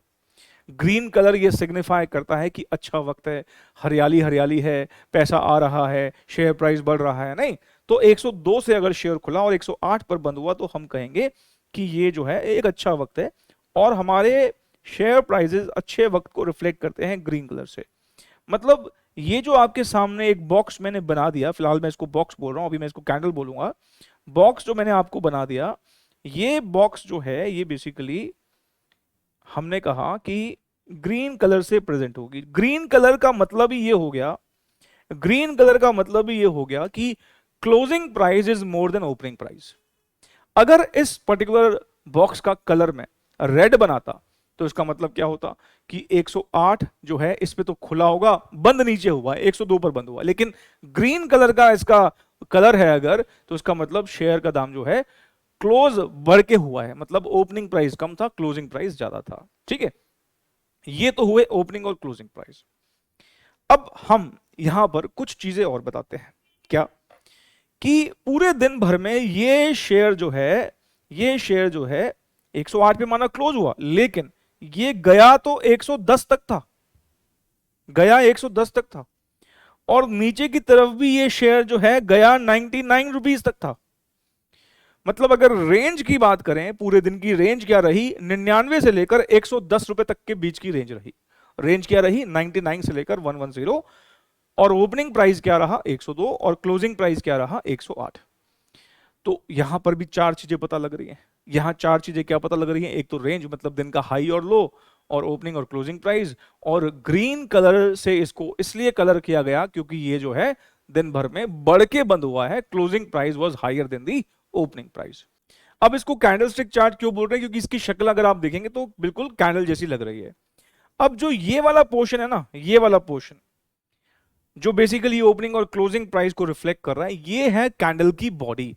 और कैंडल की बॉडी के ऊपर आप देखोगे एक छोटी सी वर्टिकल लाइन है, और नीचे भी एक वर्टिकल लाइन है। ये वर्टिकल लाइंस को भी अगर हम देखें मिला के तो हमें एक रेंज दिखती है। इस शेयर की रेंज कितनी रही?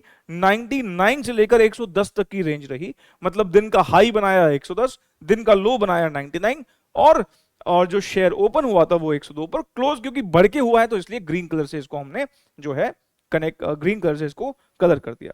अब ध्यान से प्लीज देखिएगा, मैं अब सेकंड डे की बात कर रहा हूं।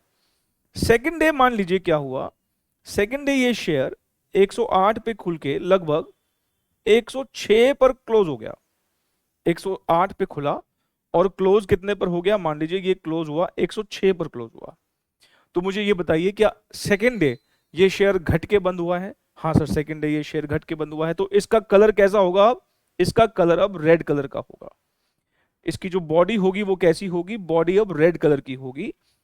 और लेकिन जब हमने पूरे दिन को एनालाइज किया तो हमने इस बात को नोटिस किया कि ये जो शेयर है ये 109 तक ऊपर गया था, मतलब 109 तक ऊपर गया था। नीचे जो ये आया, नीचे भी आया, लेकिन नीचे जो आया ये लगभग आया मान लो 100 रुपए तक नीचे आया, नीचे आया 100 तक आया। लेकिन सेटल कितने पे हुआ? सेटल हुआ 106 पर। अब यहां पर भी अगर आप बॉडी देखोगे, 108 का ये प्राइस है, 106 का ये प्राइस है, ये वाला प्राइस कितने का है? 109 का है, और मैंने कहा ये प्राइस 100 का है। अब ये मुझे बताने की जरूरत नहीं है कि 108 और 106 में कौन सा ओपनिंग प्राइस है और कौन सा क्लोजिंग प्राइस है, क्योंकि रेड कलर की कैंडल है तो इसका मतलब गिर के बंद हुआ है। गिर के बंद होने का मतलब closing price will be lower than the opening price. इसका मतलब 108 ओपनिंग प्राइस है और 106 जो है वो क्लोजिंग प्राइस है। और जो ऊपर हमारे जो बॉडी के ऊपर आपको एक वर्टिकल लाइन दिख रही है ब्लैक कलर की, ये लाइन जो है ये हमें रेंज बताती है, दिन का हाई और दिन का लो बताती है। तो इस तरीके से बनता है कैंडलस्टिक चार्ट। बड़ा ही पॉपुलर चार्ट है कैंडलस्टिक चार्ट, ज्यादातर आप देखोगे ट्रेडर लोग यही चार्ट यूज करते हैं। तो ये चार्ट आप फाइनली देख लीजिए कि ये चार्ट दिखने में कैसा है। दिखने में ये चार्ट कुछ इस तरीके से होता है, कैंडलस्टिक चार्ट ये आपके सामने है। मैं इन चार्ट पर और भी बातें करता, मैं कुछ बातें आपको ज़रूर लिखवाता भी इन सब के ऊपर, बट क्योंकि समय की यहाँ पर थोड़ी सी पाबंदी है, इसलिए मैं आपको सिर्फ एक्सप्लेन ही कर रहा हूँ। ऑफ कोर्स आप जहाँ से भी पढ़ रहे हैं, अगर आपने मुझसे पढ़ा है तो मैंने तो आपको प्रॉपर सारी नोटिंग करवा रखी है इन सब चीज़ों की, लेकिन आपने जहाँ से भी पढ़ा है, अगर आपने मुझसे नहीं पढ़ा है तो प्लीज़ अपने नोट ज़रूर रेफर कीजिएगा। इसके बारे में जितना भी थ्योरेटिकल पोर्शन है वो ज़रूर रीड करके जाइएगा, क्योंकि एग्जाम में एमसीक्यू बन सकते हैं। हमारा जो लास्ट चार्ट है वो है पॉइंट एंड फिगर चार्ट। देखो, मैंने आपको टोटल बताया, हमारे इंस्टीट्यूट ने 4 चार्ट्स बताए हैं। पहला लाइन चार्ट, दूसरा बार चार्ट, तीसरा कैंडलस्टिक चार्ट, और चौथा और आखिरी चार्ट कौन सा बताया है? Point and figure chart. इसको मैं एक एग्जाम्पल की मदद से एक्सप्लेन कर देता हूं ताकि आपको पॉइंट एंड फिगर चार्ट भी समझ में आ जाए। आइए जरा एक एग्जाम्पल की मदद से समझने की कोशिश करते हैं क्या होता है ये पॉइंट एंड फिगर चार्ट। मैंने आपके सामने एक ऐसा शेयर रखा है जिसका दाम 110 से लेकर 119 तक के रेंज में घूम रहा है। मान लीजिए, सपोज मैंने आपसे ये कहा कि हमने एक ऐसे शेयर की बात करी जिसका जो प्राइस है वो 112 पर था, और अगले दिन ना ये शेयर जो है, अगले दिन जो ये शेयर है 113 पर पहुंच गया। अगले दिन ये शेयर कितने पर पहुंचा? 113 पर। जब ये 113 पर गया तो मैंने फिर अगले दिन 113 पे क्रॉस मार दिया। फिर नेक्स्ट डे आया और 115 पे जाके क्लोज हुआ, मतलब 113 के 2 रुपए और ऊपर। तो हमने फिर क्या किया? 2 क्रॉस और मार दिए 115 तक, ये 2 क्रॉस और मार दिए। फिर हमने देखा अगले दिन फिर से ये बुलिश ट्रेंड में है, 118 तक चला गया, तो हमने 116, 117, 118 क्रॉस, मतलब जब तक ये शेयर अप ट्रेंड में है हम ऊपर ही ऊपर क्रॉस मारते चले जाते हैं इस पर्टिकुलर चार्ट में। अब अगले दिन ये शेयर ना 114 पर पहुंच गया। अगले दिन ये शेयर कितने पे पहुंचा? 114 पर पहुंचा। अब ध्यान रखें, नेक्स्ट डे जब ये 114 पर आया तो 114 पे जब आ जाएगा तो अब हम पता है क्या करने वाले हैं? 114 के आगे जीरो लगा देंगे एक, और जीरो काटा की गेम खेली ना आपने, समझ लो वही है। 114 के आगे हम एक जीरो लगा देंगे। ध्यान रखना, 118 से 114 आया, लेकिन मैंने 118, 17, 16, 15 के आगे नहीं लगाया। जब ये गिरा गिरा तो कितने पर गिरा? 114 पर आया, तो हमने 114 पर क्या कर दिया? जीरो लगा दिया। फिर मान लो नेक्स्ट डे 114 से ये 113 पर गया, हमने फिर जीरो लगा दिया। फिर 112 पे गया, फिर हमने फिर जीरो लगा दिया। मतलब अब जब तक ये डाउन ट्रेंड में रहेगा इसी के नीचे जीरो लगते रहेंगे।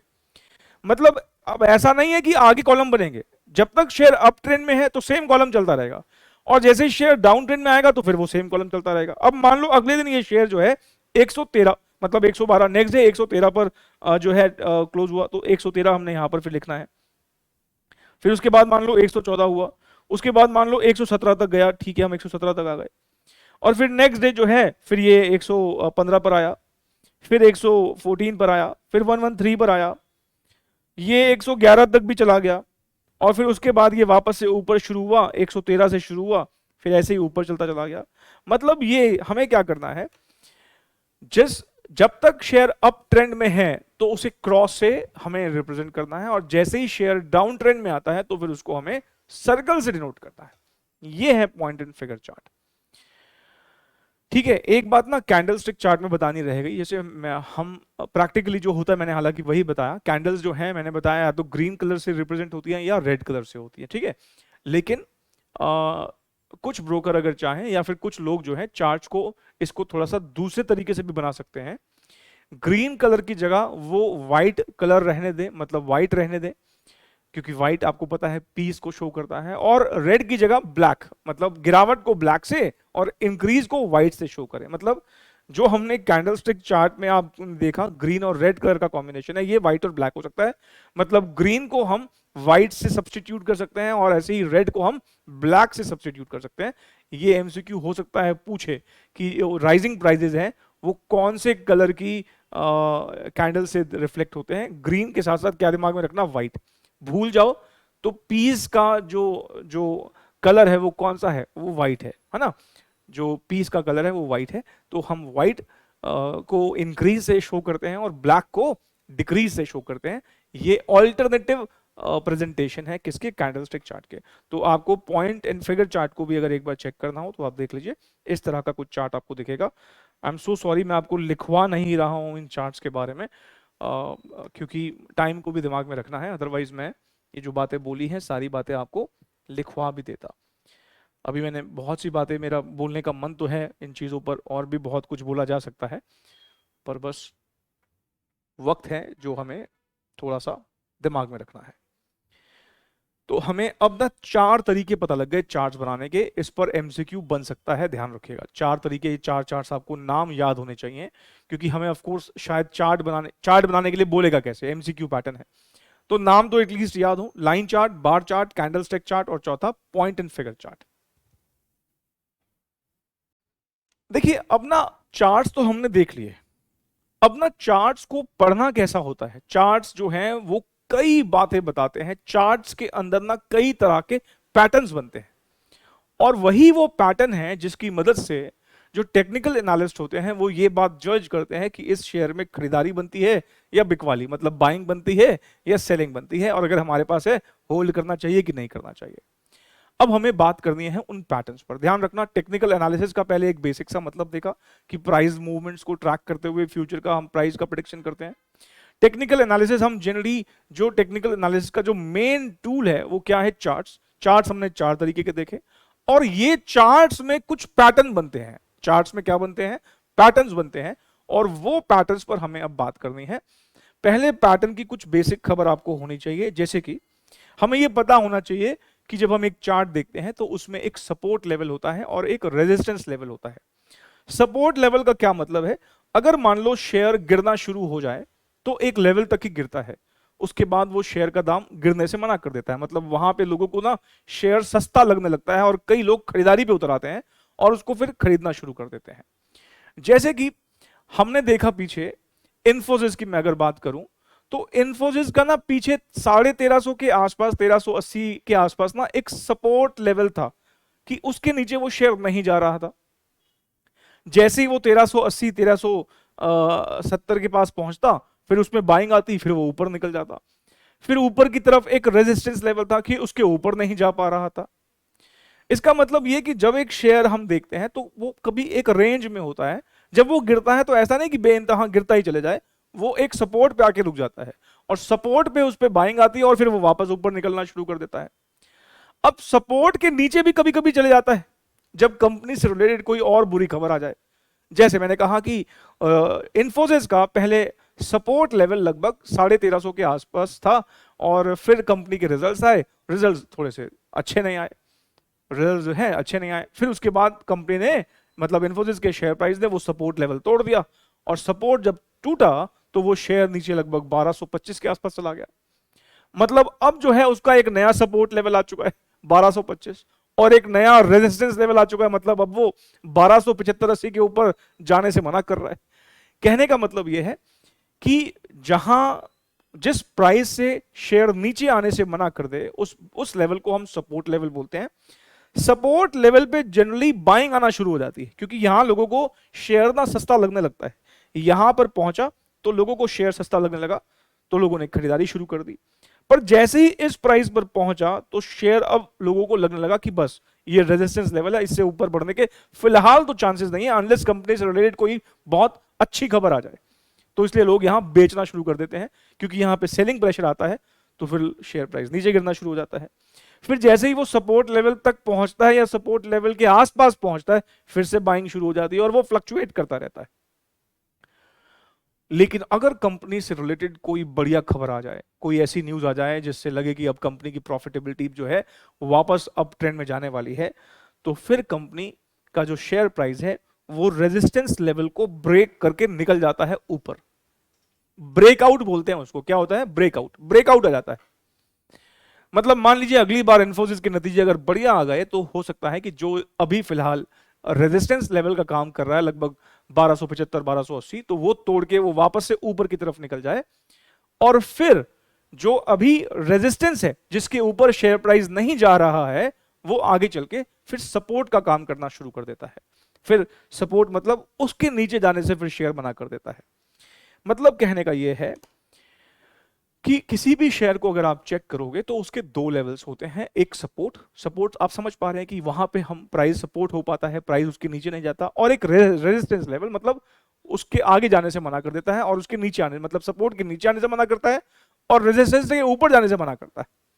लेकिन जैसे ही ये सपोर्ट या रेजिस्टेंस लेवल टूटते हैं तो ऐसी सिचुएशन को हम ब्रेकआउट बोलते हैं और वो नीचे की तरफ भी हो सकता है और वो ऊपर की तरफ भी हो सकता है।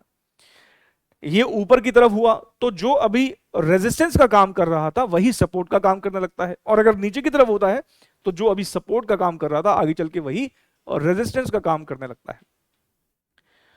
मेरे ख्याल से बात आपको समझ में आ गई होगी कि सपोर्ट रेजिस्टेंस लेवल्स क्या होते हैं। अब ना कुछ इस तरीके के पैटर्न्स बनते हैं।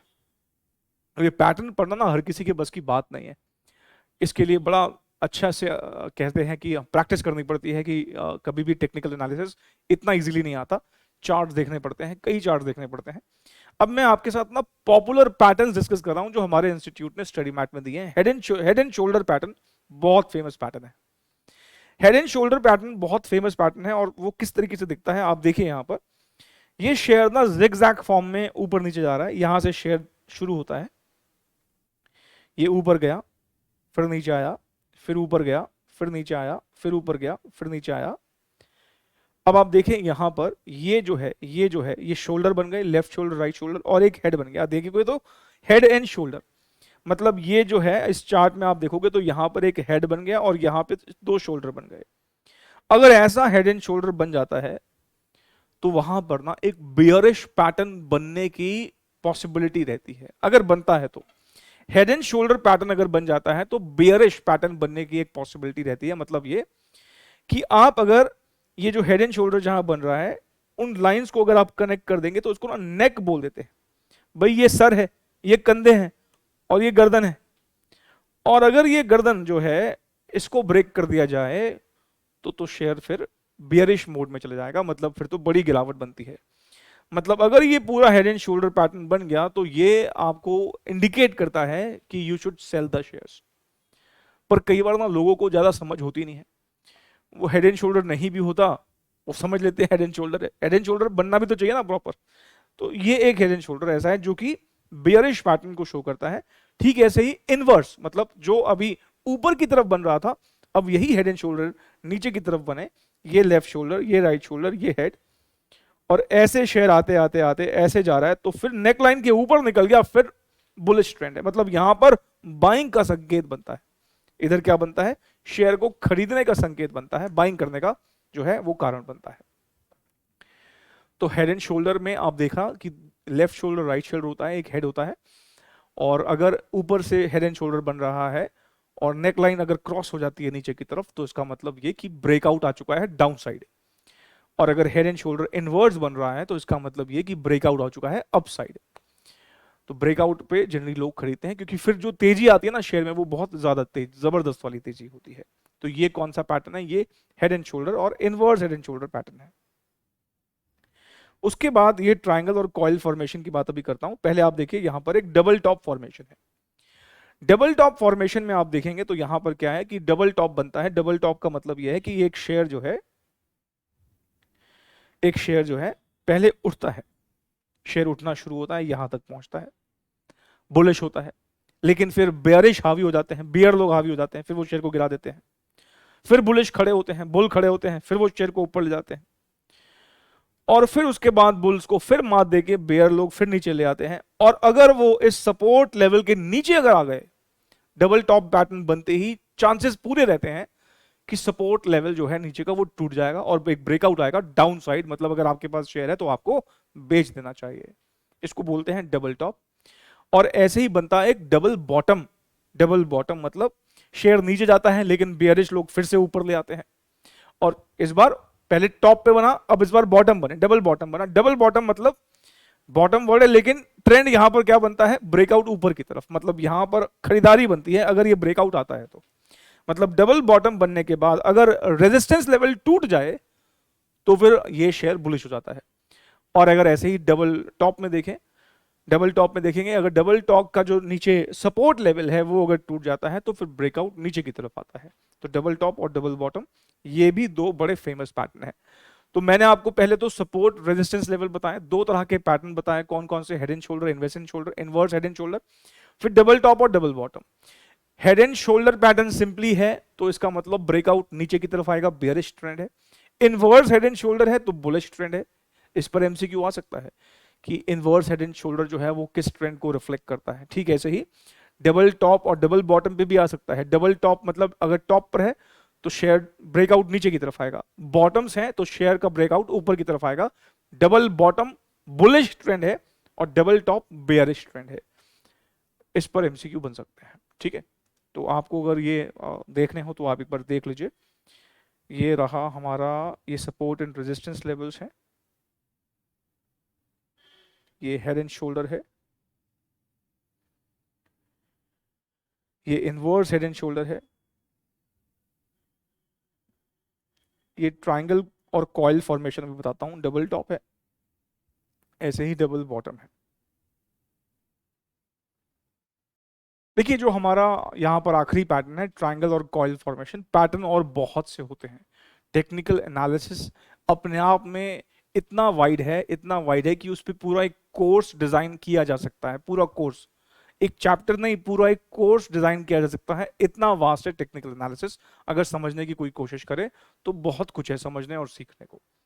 अब ट्रायंगल या कॉइल फॉर्मेशन में आप देखिए कई ना ट्रायंगल्स बन रहे हैं, और ट्रायंगल्स बनने के बाद ना एक फिर ब्रेकआउट आता है, लेकिन ना ये एक अनसर्टेन ट्रेंड है, ये एक अनसर्टेन पैटर्न है। क्यों? क्योंकि जैसे यहां ब्रेकआउट ऊपर की तरफ आ गया, ये ब्रेकआउट जो है हो सकता था नीचे की तरफ भी आ सकता था। यहां पे आप देखिए ट्रायंगल्स बने, ट्रायंगल्स बने, ट्रायंगल बन रहे हैं। ये आप देखिए एक अनसर्टेन ट्रेंड है। जिस तरीके से ये ब्रेकआउट ऊपर की तरफ आया, हो सकता था ये ब्रेकआउट नीचे की तरफ भी आ सकता था। यहां पर आप मदद ले सकते हैं कंपनी के फंडामेंटल्स की। अगर आपको लग रहा है कि कंपनी के जो आगे की फ्यूचर की प्रॉफिटेबिलिटी जो है, या फिर देख रहे हैं कि प्रॉफिटेबिलिटी लगातार बढ़ रही है, तो ये जो है ब्रेकआउट ऊपर की तरफ भी जा सकता है। और हमें लग रहा है कि यार वीक लग रहा है आगे का, क्योंकि कंपनी की प्रॉफिटेबिलिटी हिट हो रही है, तो शायद ये ब्रेकआउट नीचे की तरफ भी आ सकता है।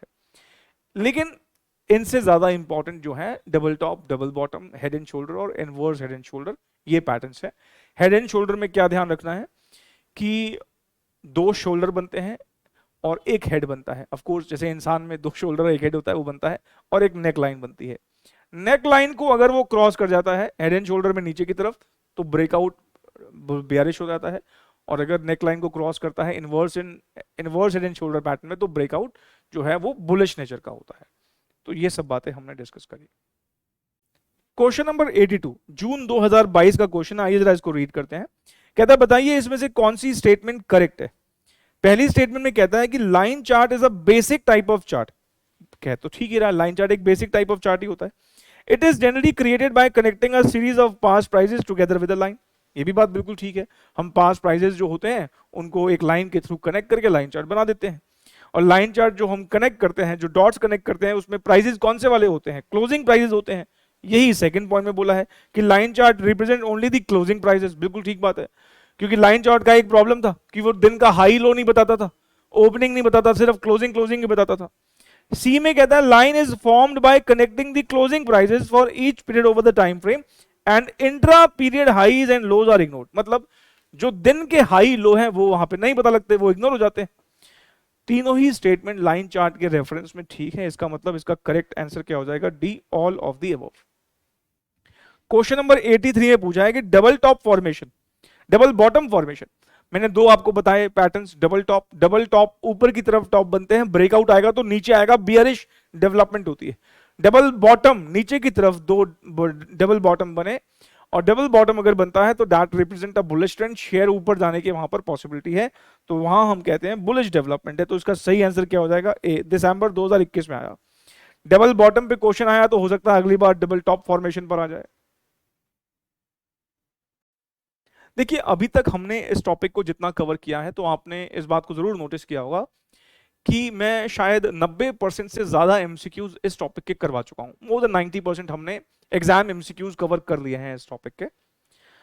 अब ना, कंसिडरिंग कि ये फास्ट ट्रैक बैच है, और अगर आप देखें कि हमने कितना वक्त इस टॉपिक को ऑलरेडी दे दिया है, तो एक रिविजनरी बैच के अगर रिस्पेक्ट में देखोगे, फास्ट ट्रैक बैच के रिस्पेक्ट में देखोगे, तो हमने एक ठीक ठाक डिसेंट टाइम इस टॉपिक को दे दिया है।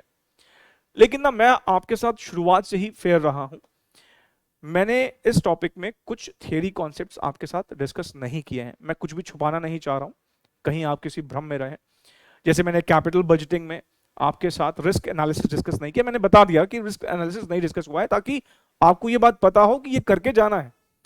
एक डिस्क्लेमर मेरा देना जरूरी है, ताकि आप उस रिस्क को दिमाग में रखें कि रिस्क कैपिटल बजटिंग में रिस्क एनालिसिस नहीं करके जाना एक रिस्क है, इसलिए उसको देखना वहां जरूरी है। पर क्योंकि अभी तक के एग्जाम एमसीक्यूज को देखते हुए लगा कि अभी तक नहीं पूछा, और क्योंकि फास्ट ट्रैक बैच है इसलिए इंपॉर्टेंट कवर किया, तो वहां मैंने इसलिए वो चीज ड्रॉप करी। यहां पर ना ऑलरेडी टाइम बहुत ज्यादा हो चुका है इस टॉपिक को, अगर आप देखो तो हमने ऑलरेडी बहुत वक्त दे दिया है। अब जो टॉपिक छूटे हैं, फॉर एग्जांपल मैंने एक इंपॉर्टेंट कॉन्सेप्ट है एफिशिएंट मार्केट हाइपोथेसिस। अब मैं अगर उस पर बोलूँ ना तो मुझे लगभग 25-30 मिनट चाहिए। देखो मेरे से ना जल्दबाजी में काम होता नहीं, मेरे को अगर रिवीजन भी करानी तो मेरे को लगता है तसल्ली से कराई जाए।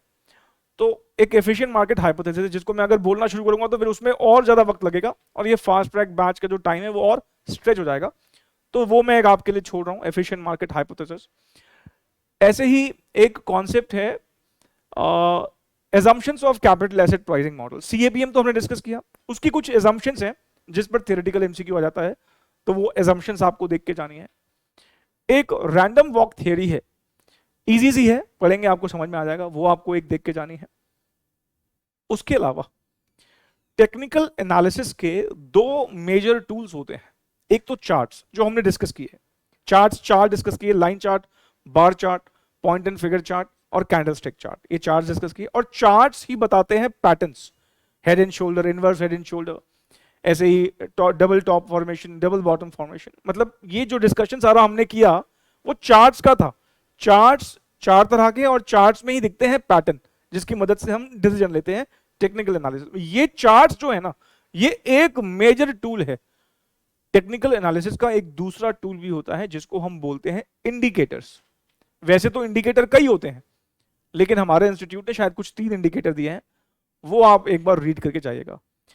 जो मेजर पोर्शन था वो मैंने कवर करवा दिया चार्ट्स, वो आपको एक बार देखना है। तो मैं फिर से एक्सप्लेन कर देता हूं क्योंकि टाइम बहुत ज्यादा हो गया है, इस टॉपिक ऑलरेडी हम बहुत वक्त देख चुके हैं, और मैं आपके साथ ऑनेस्ट रहना चाहता हूं, इसलिए क्लैरिफाई मैं कर देना चाहूंगा। एफिशिएंट मार्केट हाइपोथेसिस एक इंपॉर्टेंट कॉन्सेप्ट है, वो आपको एक बार पढ़ के जाना है।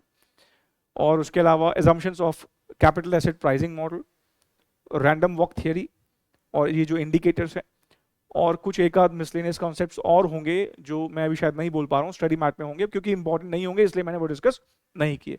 लेकिन एफिशिएंट मार्केट हाइपोथेसिस और सीएपीएम की assumptions ये दोनों इंपॉर्टेंट है एमसीक्यू के पॉइंट ऑफ व्यू से, इसको देख के जाना है। तो अब क्वेश्चन नंबर 84 देखोगे ना आप, तो यही पूछा है उसने कि दो मेजर टूल्स टेक्निकल एनालिसिस के बताइए। अब देखो ए पार्ट में कह रहा है लाइन चार्ट, बार चार्ट।